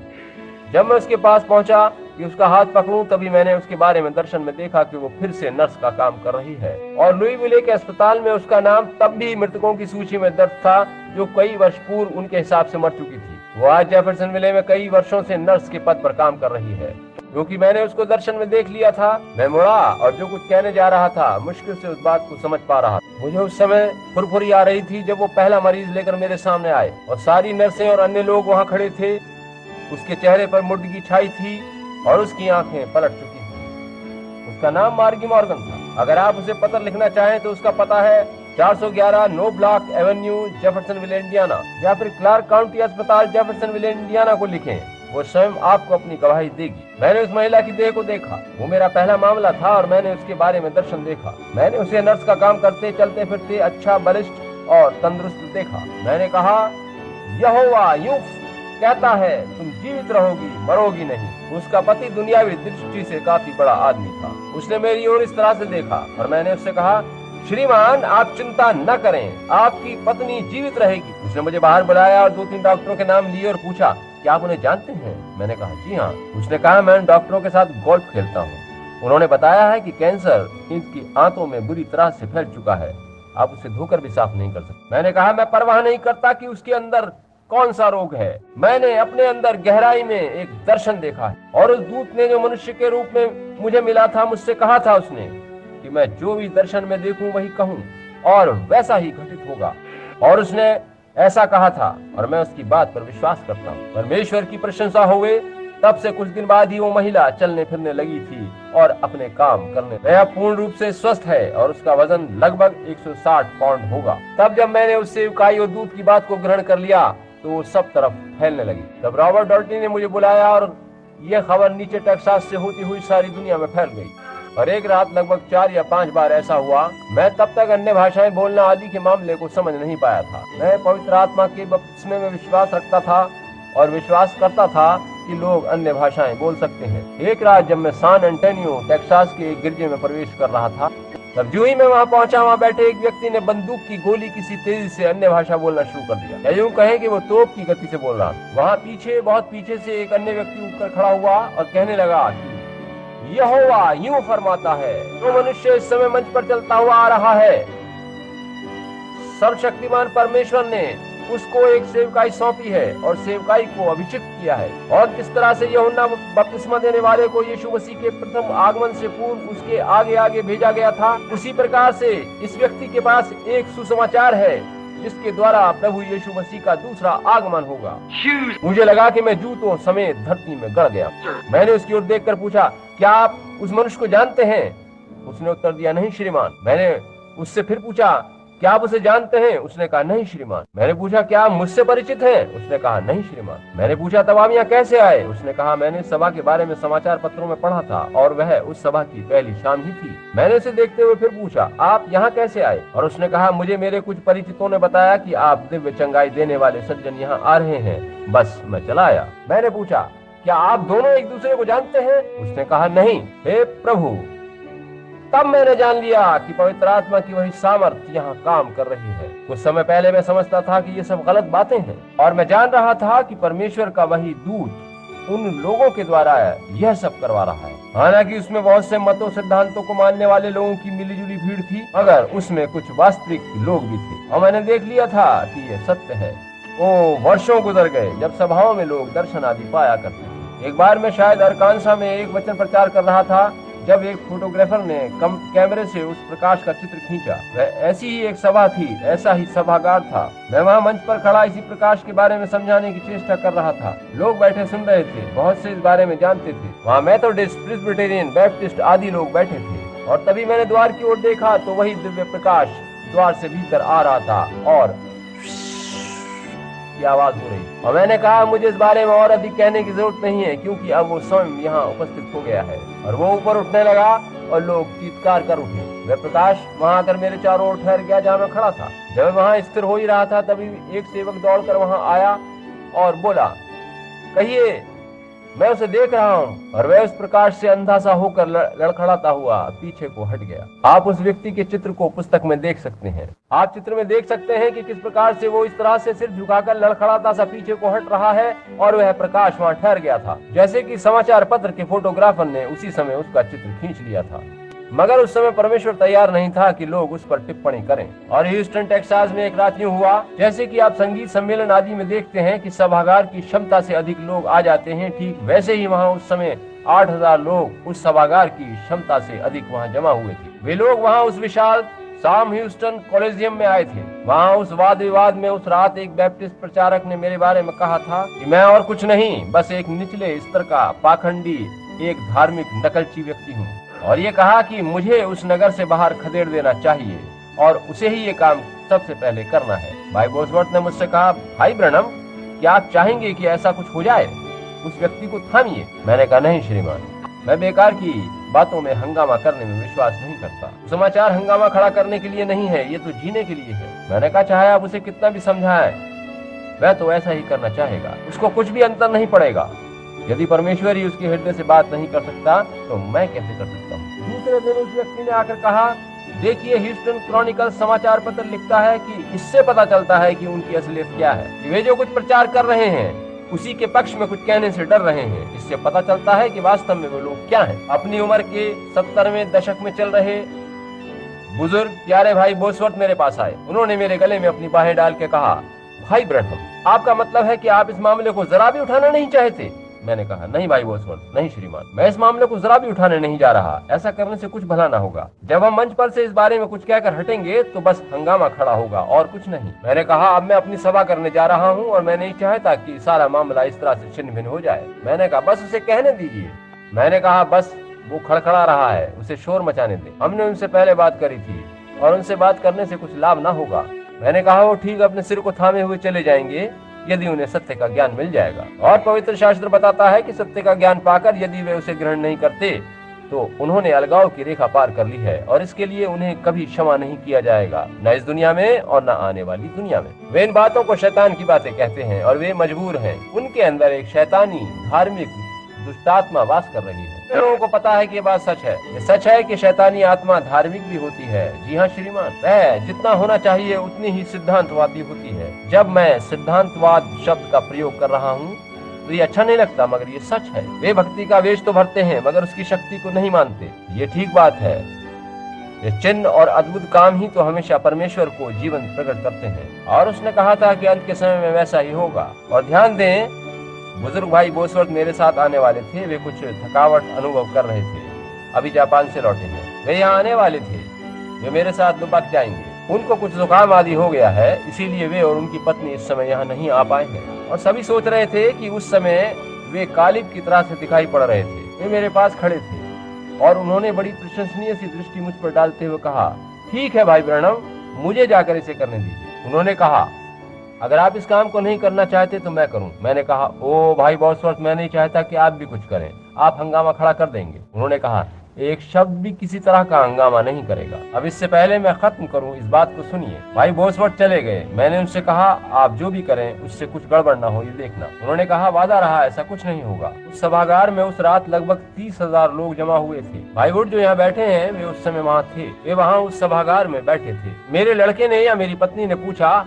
क्या आप उस सभा में नहीं जा रहे हैं? मैंने कहा, नहीं, मैं वहाँ जाकर उनकी हंगामेबाजी सुनना नहीं चाहता। नहीं श्रीमान, मैं वहाँ जाकर वह सब नहीं सुनूंगा। जब रात आई और सभा का समय हुआ तो मेरे अंदर से किसी ने कहा, वहाँ सभा में जाओ। मैंने एक टैक्सी ली। मैं, मेरा भाई, पत्नी और बच्चे वहाँ पहुँचे और हम 30 नंबर बालकनी के मार्ग से ऊपर जाकर उस सभा में बैठ गए। बुजुर्ग भाई बोसवर्थ एक पुराने घिसे पिटे राजनीतिक की तरह मंच पर पहुंचे। उनके पास पवित्र शास्त्र में दिए गए 600 वायदों के हवाले लिखे हुए थे। उन्होंने कहा, डॉक्टर बेस्ट, सुनिए, आप यहाँ आकर इन परमेश्वर की प्रतिज्ञाओं में से किसी एक को लेकर उसे पवित्र शास्त्र में से अस्वीकृत किया हुआ साबित करिए। ये सारी प्रतिज्ञाएं पवित्र शास्त्र में दी गई हैं जो यीशु मसीह के बारे में बताती हैं कि आज के दिनों में वह बीमारों को चंगाई देगा। अगर आप इन प्रतिज्ञाओं में से किसी एक को भी पवित्र शास्त्र में से हवाला देकर गलत साबित कर दें या इसके विरुद्ध कुछ और लिखा दिखा दें तो मैं आपसे हाथ मिलाकर बैठ जाऊंगा और कह दूंगा कि आप सही हैं। उसने कहा, जो भी आप कहेंगे मैं बाद में उसको देखूंगा। वो चाहते थे कि अंत में उन्हें बोलना पड़े ताकि वे भाई की रगड़ाई कर सकें, आप समझे। अतः भाई बोसवर्थ ने कहा, भाई बेस्ट, मैं आपसे एक प्रश्न पूछता हूँ और आप उसका उत्तर मुझे हाँ या नहीं में देंगे। ये सारा विवाद हम यहीं निपटा देंगे। और उसने कहा, मैं देख लूंगा। भाई ने मध्यस्थता करने वाले सज्जन से पूछा, क्या वे प्रश्न पूछ सकते हैं? उन्होंने कहा, हाँ। उन्होंने पूछा, भाई बेस्ट, यहोवा के लिए प्रयुक्त होने वाले वे छुटकारे वाले नाम यानी रिडेम्पटिव नेम्स क्या यीशु मसीह के लिए भी हैं? हाँ या नहीं में उत्तर दें। इसी पर फैसला हो गया, मामला खत्म हुआ। मैं आपको बताता हूँ कि मैंने अपने अंदर कुछ अजीब सा महसूस किया। मैंने स्वयं इस बारे में कभी नहीं सोचा था और मैंने सोचा, हे प्रभु, वह इसका उत्तर दे ही नहीं सकते। इस प्रश्न ने उन्हें बांध कर रख दिया था। भाई ने कहा, डॉक्टर बेस्ट, मुझे आभास हो रहा है। उसने कहा, मैं इस बारे में बताऊंगा। भाई ने कहा, मुझे लग रहा है कि आप मेरे एक सबसे आसान प्रश्न का भी उत्तर नहीं दे सकते। वह ककड़ी की तरह से चुपचाप खड़े थे और जानते थे कि उनका आधार क्या है। अतः वे उस वचन को थामे वहां स्थिर खड़े रहे।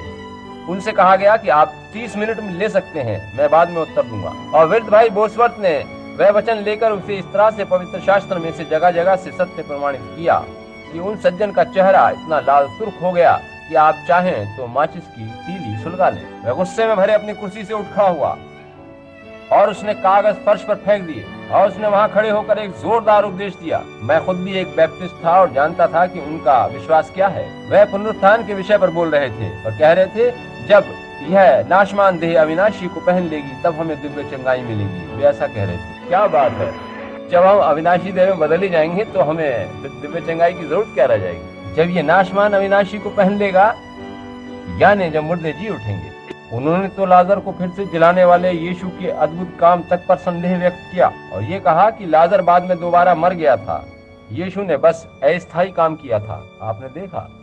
और इस तरह की बातें जब वो कह चुके तब उन्होंने कहा, उस दिव्य चंगाई देने वाले को बुलाओ, मैं उसे अद्भुत चंगाई देते देखना चाहता हूँ। तब वहाँ थोड़ी सी तलखी पैदा हुई। भाई बोसवर्थ ने कहा, भाई बेस्ट, मुझे आश्चर्य हो रहा है कि आप मेरे उस एक पूछे गए प्रश्न का उत्तर नहीं दे रहे हैं। अब तो वो और भी उन्मत्त से हो गए। उन्होंने कहा, उस दिव्य चंगाई देने वाले को यहाँ बुलाओ, मैं उसे अद्भुत काम करते देखना चाहता हूँ। भाई ने पूछा, भाई बेस्ट, क्या आप लोगों के बचाए जाने या उद्धार पाने पर विश्वास करते हैं? उन्होंने कहा, निश्चित रूप में। भाई ने पूछा, क्या आप स्वयं को दिव्य उद्धार देने वाला कहलाना पसंद करेंगे? उन्होंने कहा, निश्चय ही नहीं। भाई ने कहा, न ही उससे आप दिव्य उद्धारकर्ता बन सकते हैं, क्योंकि आप तो आत्मा के उद्धार के लिए वचन प्रचार करते हैं। उन्होंने कहा, वास्तव में नहीं बन सकता।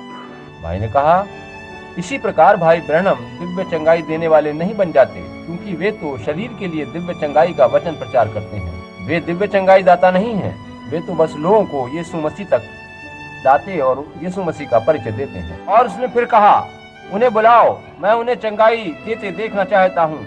मुझे उन लोगों को देखने दो जो चंगाई पाते हैं, और तब मैं निश्चय करूंगा कि मैं इस पर विश्वास करता हूँ या नहीं। भाई बोसवर्थ ने कहा, भाई बेस्ट, ये बात ऐसी ही है जैसे कैलवरी क्रूस पर कही गई थी कि तू अपने को सलीब से उतार ले, तब हम तुझ पर विश्वास करेंगे। देखा आपने? और तब वो पूरी तरह तैश में आ गए और वो चिल्लाने लगे, मुझे चंगाई देते उन्हें दिखाओ, मुझे उन्हें दिखाओ, चंगाई देते दिखाओ। मध्यस्थता करने वालों ने उन्हें जबरन बिठाया। वहाँ एक पेंतीकोस्तर प्रचारक खड़े हुए थे। उनको उस भाई बेस्ट ने मंच पर से जाते समय बहुत बुरा भला कहा, उनको चांटा मारा। तब लोगों ने उन्हें चुप कराया। तब भाई बोसवर्थ बोले, अरे यहाँ नहीं, ऐसा नहीं। तब मध्यस्थता करने वालों ने उन्हें बिठा दिया। रेमंड रिची नामक सज्जन उठ खड़े हुए और उन्होंने कहा, आप बैप्टिस्ट लोगों, क्या सदर्न बैप्टिस्ट कन्वेंशन में ऐसा व्यवहार करना चाहिए? क्या इस व्यक्ति को सदर्न बैप्टिस्ट कन्वेंशन वालों ने भेजा है या ये स्वयं आया है? उन्होंने कोई उत्तर नहीं दिया। उन्होंने फिर कहा, मैं आप लोगों से पूछ रहा हूँ। वह उन सभी लोगों को जानते थे और उन्होंने कहा, ये अपनी मर्जी से आए हैं। उन्होंने ऐसा इसलिए कहा क्योंकि मैं जानता हूँ कि बैप्टिस्ट लोग दिव्य चंगाई में विश्वास करते हैं, और इसीलिए उन्होंने कह दिया कि वह अपनी इच्छा से आए हैं। तब जो उसके बाद हुआ वह इस प्रकार से था। तब भाई बोसवर्थ ने कहा कि भाई ब्रैनम इस समय सभा में उपस्थित हैं, अगर वो आना चाहे तो आए और आकर सभा को विसर्जित करें तो बहुत अच्छा होगा। अतः हावर्ड ने मुझसे कहा, आप चुप बैठे रहिए। मैंने कहा, मैं खामोश बैठा हूँ। और तभी कुछ वहां आया और मेरे चारों ओर घूमने लगा और मैं समझ गया कि ये परमेश्वर प्रभु का दूत है। उसने मुझसे कहा, उठ जाओ। मेरे खड़े होते ही लगभग 500 लोगों ने एक संग इस तरह से हाथ उठाए कि लगा बालकनी नीचे फर्श पर आ गिरी। मैंने कहा, मित्रों, मैं दिव्य चंगाई दाता नहीं हूँ, मैं आपका भाई हूँ। मैंने कहा, भाई बेस्ट, आपके प्रति मेरे मन में कोई अनादर का भाव नहीं है। मेरे भाई, जरा भी नहीं। आपको अपनी बात पर पूर्ण विश्वास करने का अधिकार है और मुझे भी है। मैंने कहा, यह है कि आप भाई बोसवर्थ के द्वारा उठाए गए प्रश्न के विरुद्ध अपने पक्ष को साबित नहीं कर सकते, और ना ही कोई कर सकता है जिसने पवित्र शास्त्र अच्छी तरह से पढ़ रखा है और जो उन बातों को जानता है। और मैंने कहा कि जहाँ तक लोगों को चंगाई देने का प्रश्न है, भाई बेस्ट, मैं उन्हें चंगा नहीं करता, मगर मैं प्रत्येक रात यहाँ होता हूँ। यदि आप प्रभु को आश्चर्य कर्म दिखाते देखना चाहें तो यहाँ आ जाना। प्रभु प्रत्येक रात ऐसा ही करता है। उन्होंने कहा, मैं चाहूंगा कि मैं आपको किसी को चंगा करते देखूं और इस व्यक्ति का निरीक्षण करूं। आप हो सकता है उनको सम्मोहन विद्या से सम्मोहित कर देते हो। मैं चंगाई मिलने के 1 वर्ष बाद तक की जांच करके देखूंगा। मैंने कहा, भाई बेस्ट, आपको उनकी जांच करने का अधिकार है। तो उन्होंने कहा, आप लोग जो चेतना शून्य मस्तिष्क वाले पाखंडी लोग हैं, आप ही ऐसी बातों पर विश्वास करते हैं। बैप्टिस्ट लोग ऐसी किसी मूर्खता पर विश्वास नहीं करते। भाई बोर्ड्सवर्थ ने कहा, 1 मिनट रुकिए। उन्होंने कहा कि पिछले 2 सप्ताह में हुई सभाओं में से जो लोग उपस्थित रहे हैं उनमें से कितने यहाँ हैं वो लोग जो इस नगर ह्यूस्टन में बढ़िया बैप्टिस्ट गिरजों से प्रगाढ़ संबंध रखते हैं और जो ये प्रमाणित करते हैं कि जब भाई ब्रैनम यहाँ हैं तब सर्वशक्तिमान परमेश्वर ने आपको चंगा किया है। और 300 से ऊपर की संख्या में लोग खड़े हो गए। इनके बारे में क्या कहना है? उन्होंने कहा, ये लोग बैप्टिस्ट नहीं है। कोई भी किसी भी तरह की गवाही दे सकता है, इससे कोई बात सत्य या ठीक तो साबित नहीं हो जाती। भाई ने कहा, परमेश्वर का वचन कहता है ये बात सच है और आप नहीं मानते। लोग कह रहे हैं कि ये सत्य है और आप उन्हें झुठला नहीं सकते। अब इस बारे में आप करना क्या चाहते हैं? मैंने कहा, भाई बेस्ट, मैं सिर्फ वही कह रहा हूँ जो सत्य है और अगर मैं उसके प्रति सच्चा हूँ तो परमेश्वर अपने सत्य का पक्ष लेने को बाध्य है। यदि वह सत्य का पक्ष नहीं लेगा तो फिर वो परमेश्वर ही नहीं है। मैंने कहा कि मैं लोगों को चंगाई नहीं देता। मेरा जन्म ही एक वरदान के साथ हुआ है जिसके द्वारा मुझे घटने वाली बातें पहले से ही दिखा दी जाती हैं। मैंने कहा, मैं जानता हूँ कि मुझे गलत समझा जाता है, मगर मैं अपने हृदय के दृढ़ विश्वास को पूरा करने के अतिरिक्त और कुछ नहीं कर सकता हूँ। मैं विश्वास करता हूँ कि यीशु मसीह मुर्दों में से जी उठा था। अगर अब उसका पवित्र आत्मा आकर चिन्ह और अद्भुत काम, दर्शन आदि दिखाता है और यदि इन बातों पर कोई संदेह करता है तो वो यहाँ आए और स्वयं इनकी जांच करे। मैंने कहा, बस बात खत्म हुई। मैंने कहा, मगर मैं स्वयं कुछ भी नहीं कर सकता। जहाँ तक मेरा सवाल है, यदि मैं सच्चाई बताता हूँ तो परमेश्वर मेरे प्रति बाध्य है कि उस सत्य की गवाही दे। और लगभग उसी समय कुछ यूं हुआ और वो वहां उतर आया और वहां American photographer association Douglas studios Houston Texas का प्रतिनिधि था। उन्होंने वहां अपना बड़ा सा कैमरा लगा रखा था। उन्हें बिना निर्देश के चित्र खींचने की मनाही थी। उन्होंने उस प्रकाश का चित्र खींच लिया, जबकि वे लोग वहां श्री बेस्ट के चित्र खींचने के लिए बुलाए गए थे। इससे पहले कि मैं मंच से उतर कर जाता, उन्होंने कहा, मैं 6 चमकदार शानदार फोटो खिंचवाने जा रहा हूँ। और उन्होंने उन बुजुर्ग संत सरीखे भाई बोसवर्थ की नाक पर अंगुली टिकाते हुए कहा, अब मेरा चित्र खींचो, अब मेरा एक और चित्र खींचो। और उन्होंने वैसा ही किया। उन्होंने तब अपना मुक्का भाई के ऊपर ताना और कहा, अब चित्र खींचो। और उन्होंने वैसा ही किया और इसी प्रकार की मुद्राओं में उन्होंने चित्र खिंचवाए। उन्होंने कहा, इन चित्रों को आप लोग मेरी पत्रिका में देखेंगे। भाई बोसवर्थ वहाँ चुपचाप खड़े रहे और उन्होंने एक शब्द भी नहीं कहा। और तब उन लोगों ने वो चित्र खींच लिए। एक कैथोलिक व्यक्ति ने वह चित्र खींचे थे और उस रात जब वो घर वापस जा रहा था तो उसने अपने दूसरे साथी से पूछा, तुम उस बारे में क्या सोचते हो? उसने कहा, मैं जानता हूं कि मैंने उनकी आलोचना करी थी। उस महिला के गले का वो घोंगा या मांस का लोथड़ा वहां से गायब हो गया था और मैंने कहा था कि उसे सम्मोहित किया गया है। उसने कहा, हो सकता है कि उस बारे में मेरा सोचना गलत हो। पहले ने पूछा, उस चित्र के बारे में तुम्हारा क्या विचार है? दूसरे ने कहा, मुझे नहीं मालूम। उन्होंने फिल्म को तेजाब में घुलने डाल दिया। यहाँ उस व्यक्ति का चित्र है, आप चाहें तो उससे पूछ सकते हैं। वे घर गए और फिल्म को घोल में डालकर वो बैठ गए और फिर वहां पर उस दूसरे वाले ने एक सिगरेट पी। फिर वह अंदर गया और एक फिल्म उठाई जो भाई बोसवर्थ की थी। वह नेगेटिव एकदम खाली था। फिर उसने 2, 3, 4, 5, 6 सभी फिल्में देखी। सभी एकदम खाली थीं, कुछ नहीं था। परमेश्वर कभी इस बात की आज्ञा नहीं देगा कि उसके उस बुजुर्ग संत का चित्र वैसी मुद्रा में खींचा जाए जहाँ वो पाखंडी मनुष्य अपना मुक्का, अंगुली आदि उस संत के ऊपर ताने, उसकी नाक पर अंगुली चलाए। परमेश्वर कभी इस तरह इस बात को स्वीकार नहीं करेगा। उन्होंने उसके बाद एक और नेगेटिव निकाला और वह उसमें था। लोगों ने बताया कि उस व्यक्ति को उस रात दिल का दौरा पड़ा था और उन्होंने उस नेगेटिव को वाशिंगटन डीसी भेजा। उसके सर्वाधिकार सुरक्षित कराए और वो वापस आया और वहाँ जॉर्ज जे लेसी हैं जो FBI के हस्तछाप विशेषज्ञ व विभाग प्रमुख आदि हैं। वो सारी दुनिया में एक जानी मानी हस्ती हैं। उन्हें वहाँ बुलाया गया और 2 दिन तक उन्होंने प्रकाश व्यवस्था, कैमरा और दूसरे यंत्रों की जांच पड़ताल करी। और उस दोपहर जब हम उनसे मिले तो उन्होंने कहा, पादरी ब्रैनम, मैं स्वयं भी आपका आलोचक रहा हूँ। मैं कहता था कि ये सब मनोविज्ञान की बातें हैं। किसी ने मुझे बताया था कि उन्होंने अद्भुत प्रकाश आदि देखा है और लोग ऐसी ही पुराने पाखंडी लोग ऐसी ही बातें बनाते रहे हैं। जो मसीह और संतों आदि के चित्रों के सिर के ऊपर वो प्रकाश का घेरा चित्रित करते रहे हैं, वह और कुछ नहीं उनके अपने मन की धारणाएं थी, मनोविज्ञान था। श्री लेसी ने आगे कहा, मगर पादरी ब्रैनम, कैमरे की यांत्रिक आंख मनोविज्ञान को नहीं पकड़ती। निश्चय ही प्रकाश कैमरे के लेंस व नेगेटिव पर पड़ा है और वही इस चित्र में है। और उन्होंने कहा, और मैंने वो चित्र उन लोगों को लौटा दिया। उन्होंने कहा, श्रीमान क्या आप जानते हैं कि कितना अमूल्य है? और मैंने कहा, मेरे लिए नहीं भाई, मेरे लिए नहीं। उन्होंने कहा, ठीक है, वास्तव में आपके जीवित रहते तो शायद ये इतना प्रभावशाली साबित न हो, मगर किसी दिन ये सभ्यता बहुत आगे बढ़ जाएगी और मसीहत कायम रहेगी, तब इसके बारे में कुछ विशेष घटेगा। तो आज रात यदि धरती पर हमारी ये अंतिम सभा है, मैं और आप आज इस समय सर्वशक्तिमान परमेश्वर की उपस्थिति में बैठे हैं, मेरी गवाही सच्ची है। बहुत सी असंख्य बातें और हैं जिनको लिखने में पुस्तकों के खंड भर जाएंगे, मगर मेरी इच्छा थी कि ये बात आपको बताऊं। यहाँ कितने लोग ऐसे हैं जिन्होंने चित्र के अतिरिक्त मेरे वचन प्रचार करते समय उस आग के सतून को साक्षात देखा है?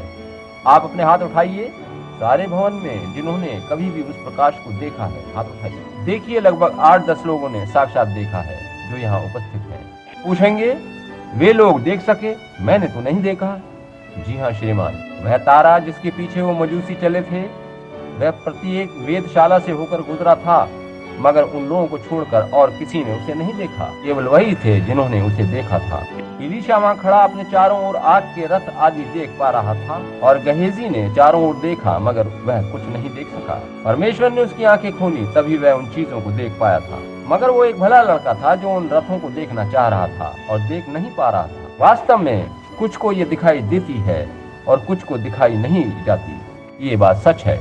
मगर आपने अगर नहीं देखी है तो वो ज्योति कभी नहीं देखी है, और जिन्होंने अपनी प्राकृतिक आंखों से उसे देखा है, उन्होंने चित्र में ही नहीं देखा वरन खुली आंखों से उस प्रकाश को देखा। फिर भी जिन्होंने उसे चित्र में देखा है, उनके पास उनसे जिन्होंने साक्षात देखा है बड़ा प्रमाण है, क्योंकि आंखों से देखकर तो गलती हो सकती है, ये तो दृष्टि भ्रम भी हो सकता है। क्या ये बात ठीक है? मगर ये चित्र दृष्टि भ्रम नहीं है, ये सच्चाई है जिसकी पुष्टि वैज्ञानिक अनुसंधान के द्वारा हुई है कि ये सत्य है। अतः प्रभु यीशु ने ऐसा किया है। अब आप पूछेंगे, भाई ब्रैनम, आपके इस बारे में क्या विचार हैं? मैं विश्वास करता हूँ कि ये वही आग का सतून है जो इस्राएलियों को मिस्र से निकालकर फिलिस्तीन देश में लाते समय उनके आगे आगे चला था। मैं विश्वास करता हूँ कि ये वही प्रकाश में स्वर्गदूत है जो उस कैद में संत पतरस के पास आया था और उसने उसे छुआ था, और उसी ने आगे बढ़कर जेल खाने का द्वार खोलकर उसे जेल से बाहर ज्योति में लेकर वही आया था। और मैं विश्वास करता हूँ कि ये यीशु मसीह है जो कल, आज और युगानुयुग एक सा है। आमीन। ये वही यीशु है जो कल था, वह युगानुयुग वही यीशु रहेगा। और इस समय मैं उसी प्रकाश के बारे में बात कर रहा हूँ जो वहाँ चित्र में है। वह ठीक इस समय मेरे सामने यहाँ मुझसे 2 फीट से भी कम दूरी पर मौजूद है। यह सच है। मैं उसे अपनी आंखों से नहीं देख सकता, मगर मैं जानता हूँ कि वो यहाँ खड़ा है। मैं जानता हूँ कि इस समय, ठीक इस समय वो मेरे अंदर भर रहा है। ओ काश आप उस अंतर को जान पाते। जब सर्वशक्तिमान परमेश्वर की सामर्थ आपको थामती है तो सब कुछ कितना भिन्न दिखाई देने लगता है। ये किसी के लिए भी एक चुनौती है। बीमारों के लिए प्रार्थना करने का मेरा कोई विचार नहीं था। मैं इस मामले को उसके हाथ में सौंपना चाह रहा था, मगर मैं देख रहा हूँ कि लोगों की परेशानियां दर्शन में दिखाई दे रही हैं। ओ परमेश्वर ये जानता है, मैं बीमारों के लिए प्रार्थना करने नहीं जा रहा था। मैं आपको ऐसे ही बैठे रहने देने का इच्छुक था। मगर आप में से कितनों के पास प्रार्थना कार्ड नहीं है? हाथ उठाकर दिखाइए, कौन ऐसा है जिसके पास प्रार्थना कार्ड नहीं है? प्रार्थना कार्ड नहीं है? अश्वेत महिला जो यहाँ बैठी है, मैंने आपको हाथ उठाते देखा है। क्या ये ठीक है? कृपया खड़ी हो जाइए ताकि मैं आपकी पहचान कर सकूं। 1 मिनट के लिए खड़ी होइए। मैं नहीं जानता पवित्र आत्मा क्या कहेगा, मगर आप मेरी ओर पूरी ईमानदारी पूर्वक निहार रही थी। आपके पास कोई प्रार्थना कार्ड नहीं है? यदि सर्वशक्तिमान परमेश्वर मुझ पर आपका कष्ट प्रकट कर देगा, मैं यहीं से शुरू होना चाहता हूँ। क्या आप विश्वास करती हैं कि बस मैं प्रभु का सेवक हूँ, मुझ में कुछ नहीं, मेरे अंदर एक भी अच्छी बात नहीं है? अगर आप विवाहित हैं तो जाने कि मैं आपके पति के समान बस एक मनुष्य हूँ। मैं बस एक मनुष्य हूँ, मगर यीशु मसीह परमेश्वर का पुत्र है और वो अपने पवित्र आत्मा को भेजकर इन बातों को प्रकट करता है। यदि परमेश्वर मुझे बता दे कि आपके साथ क्या गड़बड़ी है, और आप जानती हैं कि मैं किसी भी प्रकार से आपके बारे में कुछ भी नहीं जान सकता हूँ, तो क्या आप पूरे हृदय से विश्वास करेंगी? परमेश्वर आपको आशीष दे। आप विश्वास करती हैं? तब आपका उच्च रक्तचाप ठीक हो गया है। आपको यही रोग था, क्या ये बात ठीक है? बस इस पर एक बार विश्वास करके देखें। मेरा दावा है आप विश्वास करने लगेंगे। इधर देखिए, मैं आपको कुछ बताना चाहता हूँ। मार्था जब यीशु के पास आई, कि पिता पहले ही यीशु को सब कुछ करके दिखा चुका था जो वो करने जा रहा था, मगर वो इनाम कभी भी नहीं मिल पाता यदि मार्था विश्वास न करती। वैसा कभी भी नहीं हो पाता। मगर मार्था ने कहा, प्रभु यदि तू यहाँ होता तो मेरा भाई कभी भी न मरता। उसने कहा, मगर मैं जानती हूँ कि अब भी जो कुछ तू परमेश्वर से मांगेगा परमेश्वर तुझे देगा। यीशु ने कहा, पुनरुत्थान और जीवन मैं ही हूँ। जो मुझ पर विश्वास रखता है वो मर भी जाए तो भी जीवित रहेगा, और जो जीतता है और मुझ पर विश्वास करता है वो कभी न मरेगा। क्या तू इस पर विश्वास करती है? सुनिए कि मार्था ने क्या कहा। उसने कहा, हाँ प्रभु, मैं जानती हूँ तू सच कहता है। मैं विश्वास करती हूँ कि तू परमेश्वर का पुत्र है जो जगत में आने वाला था। मार्था का निवेदन कितना नम्रता पूर्वक था। युवती, अब आप कुछ फर्क अनुभव कर रही हैं क्या? नहीं? हाँ, ये ठीक बात है। वो महिला भी जो आपके बराबर में बैठी हैं, वह जोड़ों की सूजन और स्त्री रोग से ग्रसित हैं। महिला, क्या ये बात ठीक नहीं है? आप जो लाल पोशाक में हैं, कृपया खड़ी हो जाइए। आप इनके इतने निकट बैठी हैं कि आपके बारे में भी मुझे दर्शन मिला। आपको जोड़ों के सूजन और स्त्री रोग की बीमारी है, क्या ये ठीक है? और एक बात आपके जीवन में है, आप पर चिंताओं की सीधी दृष्टि पड़ी हुई है। आप अपने जीवन में बहुत सी चिंताओं से ग्रस्त हैं। बहुत बड़ी परेशानी है। वह परेशानी आपके किसी प्रिय जन से संबंधित है। वह आपके पति हैं, वह शराबी हैं, वह गिरजे नहीं जाते। अगर ये सच है तो हाथ उठाइए। महिला, परमेश्वर आपको आशीष दे। अब घर जाइए और अपनी चंगाई ग्रहण कीजिए। आपको चंगाई मिल चुकी है। आपके चारों ओर प्रकाश आलोकित हो गया है। आपके सीधे हाथ की ओर जो सज्जन बैठे हैं, आप, जी हाँ श्रीमान, आप विश्वास करते हैं? क्या आप पूरे हृदय से विश्वास करते हैं? आपकी एक इंद्री काम नहीं कर रही है और वो सूंघने की इंद्री है। क्या ये बात सच नहीं है? यदि ऐसा है तो अपना हाथ हिलाइए। अपना हाथ आप अपने मुंह तक ले जाइए इस प्रकार से और कहिए, प्रभु यीशु, मैं आप पर पूरे हृदय से विश्वास करता हूँ। परमेश्वर आपको आशीष दे। अब जाइए, आप चंगे हो जाएंगे। परमेश्वर पर विश्वास करें। इन सब बातों के बारे में आप क्या सोचते हैं? आप जो पीछे बैठे हैं, क्या आप विश्वास करते हैं? आप भक्ति भाव धारण करिए। वहाँ पीछे कोने में एक युवती बैठी है। मैं उनके ऊपर प्रकाश को देख रहा हूँ। मैं केवल उसी ज्योति के द्वारा बता सकता हूँ कि वह वहाँ क्यों ठहरा है। वह प्रकाश ठीक उस महिला के ऊपर स्थित है। हो सकता है 1 मिनट मैं देख पाऊँ कि क्या बात है। वो बता रहा है, वह युवती हृदय रोग से पीड़ित है। वो ठीक मेरी ओर देख रही है और उनके बराबर में उनके पति बैठे हैं। उनके पति भी कुछ बीमार हैं। वो भी अभी कुछ अस्वस्थ हैं, गड़बड़ है, बीमार है। श्रीमान, क्या ये बात सत्य नहीं है? अगर ये सच है तो अपने हाथ उठाइए। ये ठीक है। महिला, आप जो गुलबंद बांधे हैं, आप। श्रीमान, क्या ये ठीक है? क्या आप आज परेशान नहीं थे? आपके पेट में गड़बड़ी थी। ये सच बात है। आप सभी पूरे हृदय से विश्वास करते हैं क्या? आप दोनों, क्या आप इसे ग्रहण करते हैं? श्रीमान, मैं आपसे, जी हाँ, आपसे कह रहा हूँ, आप जिन्होंने अपने हाथ ऊपर उठा रखे हैं। आपको धूम्रपान करने की आदत है, इसको छोड़ दीजिए। आप सिगार पीते हैं, आपको ऐसा नहीं करना चाहिए। इससे ही आप रोगी हैं। क्या ये सच नहीं है? यदि है तो इस प्रकार हाथ हिलाकर बताइए। इसी से आप परेशान हैं। इसका बुरा प्रभाव आपके स्नायुओं पर पड़ रहा है। उन गंदी चीजों को अपने से दूर करें और आगे से धूम्रपान करना छोड़ दें और आप इस आदत पर प्रबल होंगे और चंगे हो जाएंगे तथा आपकी पत्नी का हृदय रोग दूर हो जाएगा।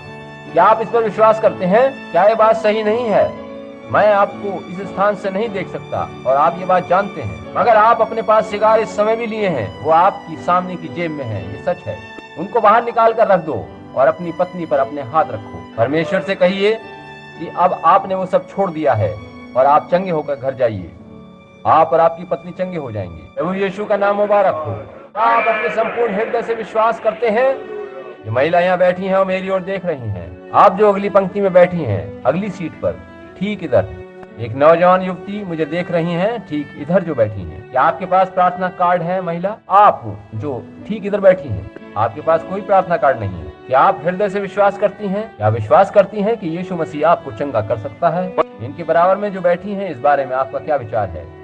क्या आपके पास प्रार्थना कार्ड है? महिला, क्या आप भी चंगी होना चाहती हैं? क्या आप नहीं चाहेंगी कि आपके पेट का रोग चंगा हो जाए और आप पहले के समान भोजन कर सकें? क्या आप विश्वास करती हैं कि यीशु मसीह अभी आपको चंगा करता है? यदि आप विश्वास करती हैं कि यीशु मसीह ने आपको चंगा कर दिया है तो आप खड़ी हो जाइए। आपके पेट में फोड़ा था, क्या नहीं था? यह स्नायुओं पर कुप्रभाव के कारण था। आप काफी समय से तनावग्रस्त रही हैं। भोजन के बाद आपके अंदर तेजाब बन जाता था और इस कारण खाना वापस बाहर आ जाता था। ये सच है। जी हाँ श्रीमान, ये पेप्टिक अल्सर है। ये आपके पेट के निचले भाग में था।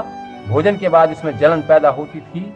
विशेष रूप से मक्खन टोस्ट खाने के बाद। मैं आपका मस्तिष्क पढ़कर ये नहीं बता रहा हूँ, यह पवित्र आत्मा कह रहा है, जिसका वचन अचूक है। आपको चंगाई मिल गई है, घर जाइए, चंगे और स्वस्थ रहिए। आप जो इस तरफ पीछे की ओर बैठे हैं, आपका क्या विचार है? वहाँ उधर आप में से जो बिना प्रार्थना कार्ड के हैं, हाथ उठाएं। कोई है जिसके पास प्रार्थना कार्ड नहीं है?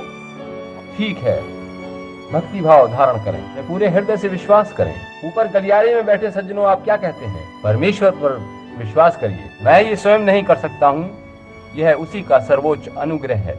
क्या आप इस पर विश्वास करते हैं? मैं तो केवल वही कह पाता हूँ जो मुझे दिखाता है और जो आपका विश्वास होता है। मैं तो जो कुछ कहता हूँ उससे केवल आपके विश्वास को उभारता हूँ और तब प्रतीक्षा करता हूँ कि वह किस प्रकार मेरा मार्गदर्शन करता है। क्या आपने इस बात को अनुभव किया है कि ये सब करने वाला आपका भाई नहीं है? आप उसकी उपस्थिति में हैं। ये मैं नहीं हूँ जो आपको चंगा कर रहा है, यह आपका विश्वास है। मैं इसे कार्यान्वित नहीं कर सकता, ये आपके विश्वास से होता है। मेरे पास कोई तरीका नहीं है कि मैं इसे कार्यान्वित कर सकूं। एक मिनट, इस तरफ कोने में मैं एक अश्वेत व्यक्ति को बैठे देख रहा हूं जो चश्मा लगाए हैं। श्रीमान, क्या आपके पास प्रार्थना कार्ड है? आप खड़े हो जाइए। क्या आप विश्वास करते हैं कि मैं परमेश्वर का सेवक हूं? क्या आप पूरे हृदय से विश्वास करते हैं? आप किसी और के बारे में सोच रहे हैं क्या? नहीं? अगर ये सच है तो हाथ हिलाकर बताइए। इसलिए नहीं कि मैं आपका भाई ये बता पा रहा हूँ। आप देखिए कि आपके पास प्रार्थना कार्ड नहीं है और कोई तरीका नहीं है कि आप प्रार्थना पंक्ति में आ सकें, क्योंकि आपके पास प्रार्थना कार्ड नहीं है। अब देखें कि जिनके पास प्रार्थना कार्ड है वे हाथ ना उठाएं, क्योंकि आपको तो प्रार्थना पंक्ति में आने का अवसर मिलेगा ही। मगर मैं उस प्रकाश को इन सज्जन के ऊपर ठहरा देख रहा हूँ। अभी तक इस बारे में मुझे कुछ दिखाया नहीं गया है। भाई, मैं आपको चंगा नहीं कर सकता, मैं कर ही नहीं सकता, केवल परमेश्वर ही कर सकता है। मगर आप में विश्वास है, आप विश्वास कर रहे हैं और कुछ ऐसा है जिससे कुछ परेशानी है। यदि सर्वशक्तिमान परमेश्वर मुझे इस व्यक्ति का कष्ट बता दे तो क्या आप बाकी लोग उस पर विश्वास करके अपनी चंगाई ग्रहण करेंगे? एक व्यक्ति है जो मुझसे 10-15 गज दूर खड़ा है। मैंने इन्हें जीवन में पहले कभी नहीं देखा। मेरे लिए ये एक मनुष्य है जो वहाँ खड़ा है। यदि परमेश्वर मुझे ये बता दे कि इनको क्या कष्ट है तो आप सभी को विश्वास करके चंगे होकर यहाँ से जाना चाहिए। परमेश्वर इससे अधिक और क्या कर सकता है? क्या ये ठीक बात है? श्रीमान, आपके अपने साथ कोई गड़बड़ी नहीं है, आप बस दुर्बल हैं। रात को सोते सोते बहुत बार उठ जाते हैं। मगर आपकी समस्या ये नहीं है। आपकी समस्या का संबंध आपके पुत्र से है और आपका पुत्र किसी राजकीय संस्थान में है और उसका दोहरा व्यक्तित्व है। क्या ये सच नहीं है? अगर ये सच है तो हाथ हिलाकर बताइए। ये बात एकदम सच है। कितने लोग विश्वास करते हैं कि परमेश्वर का पुत्र यीशु मसीह यहाँ खड़ा है? आइए हम खड़े हो जाएं और उसकी जय जयकार, स्तुति, प्रशंसा करें और अपनी चंगाई को ग्रहण करें। सर्वशक्तिमान परमेश्वर, जीवन के रचयिता, सारे वरदानों के देने वाला तू ही है। वही प्रभु यीशु मसीह अब यहाँ मौजूद है जो कल, आज और युगानुयुग एक सा है। और शैतान, तूने इन लोगों को काफी लंबे समय तक धोखे में रखा है। अब तू इनमें से निकल जा। मैं उस जीवते परमेश्वर का वास्ता देकर तुझसे कह रहा हूँ जो यहाँ आपके खंबे के रूप में उपस्थित है, तू इन लोगों को छोड़ दे और यीशु मसीह के नाम से इन लोगों में से निकल जा। आप सभी अपने हाथ उठाकर परमेश्वर की प्रशंसा करें और प्रत्येक जन अपनी चंगाई को ग्रहण करे।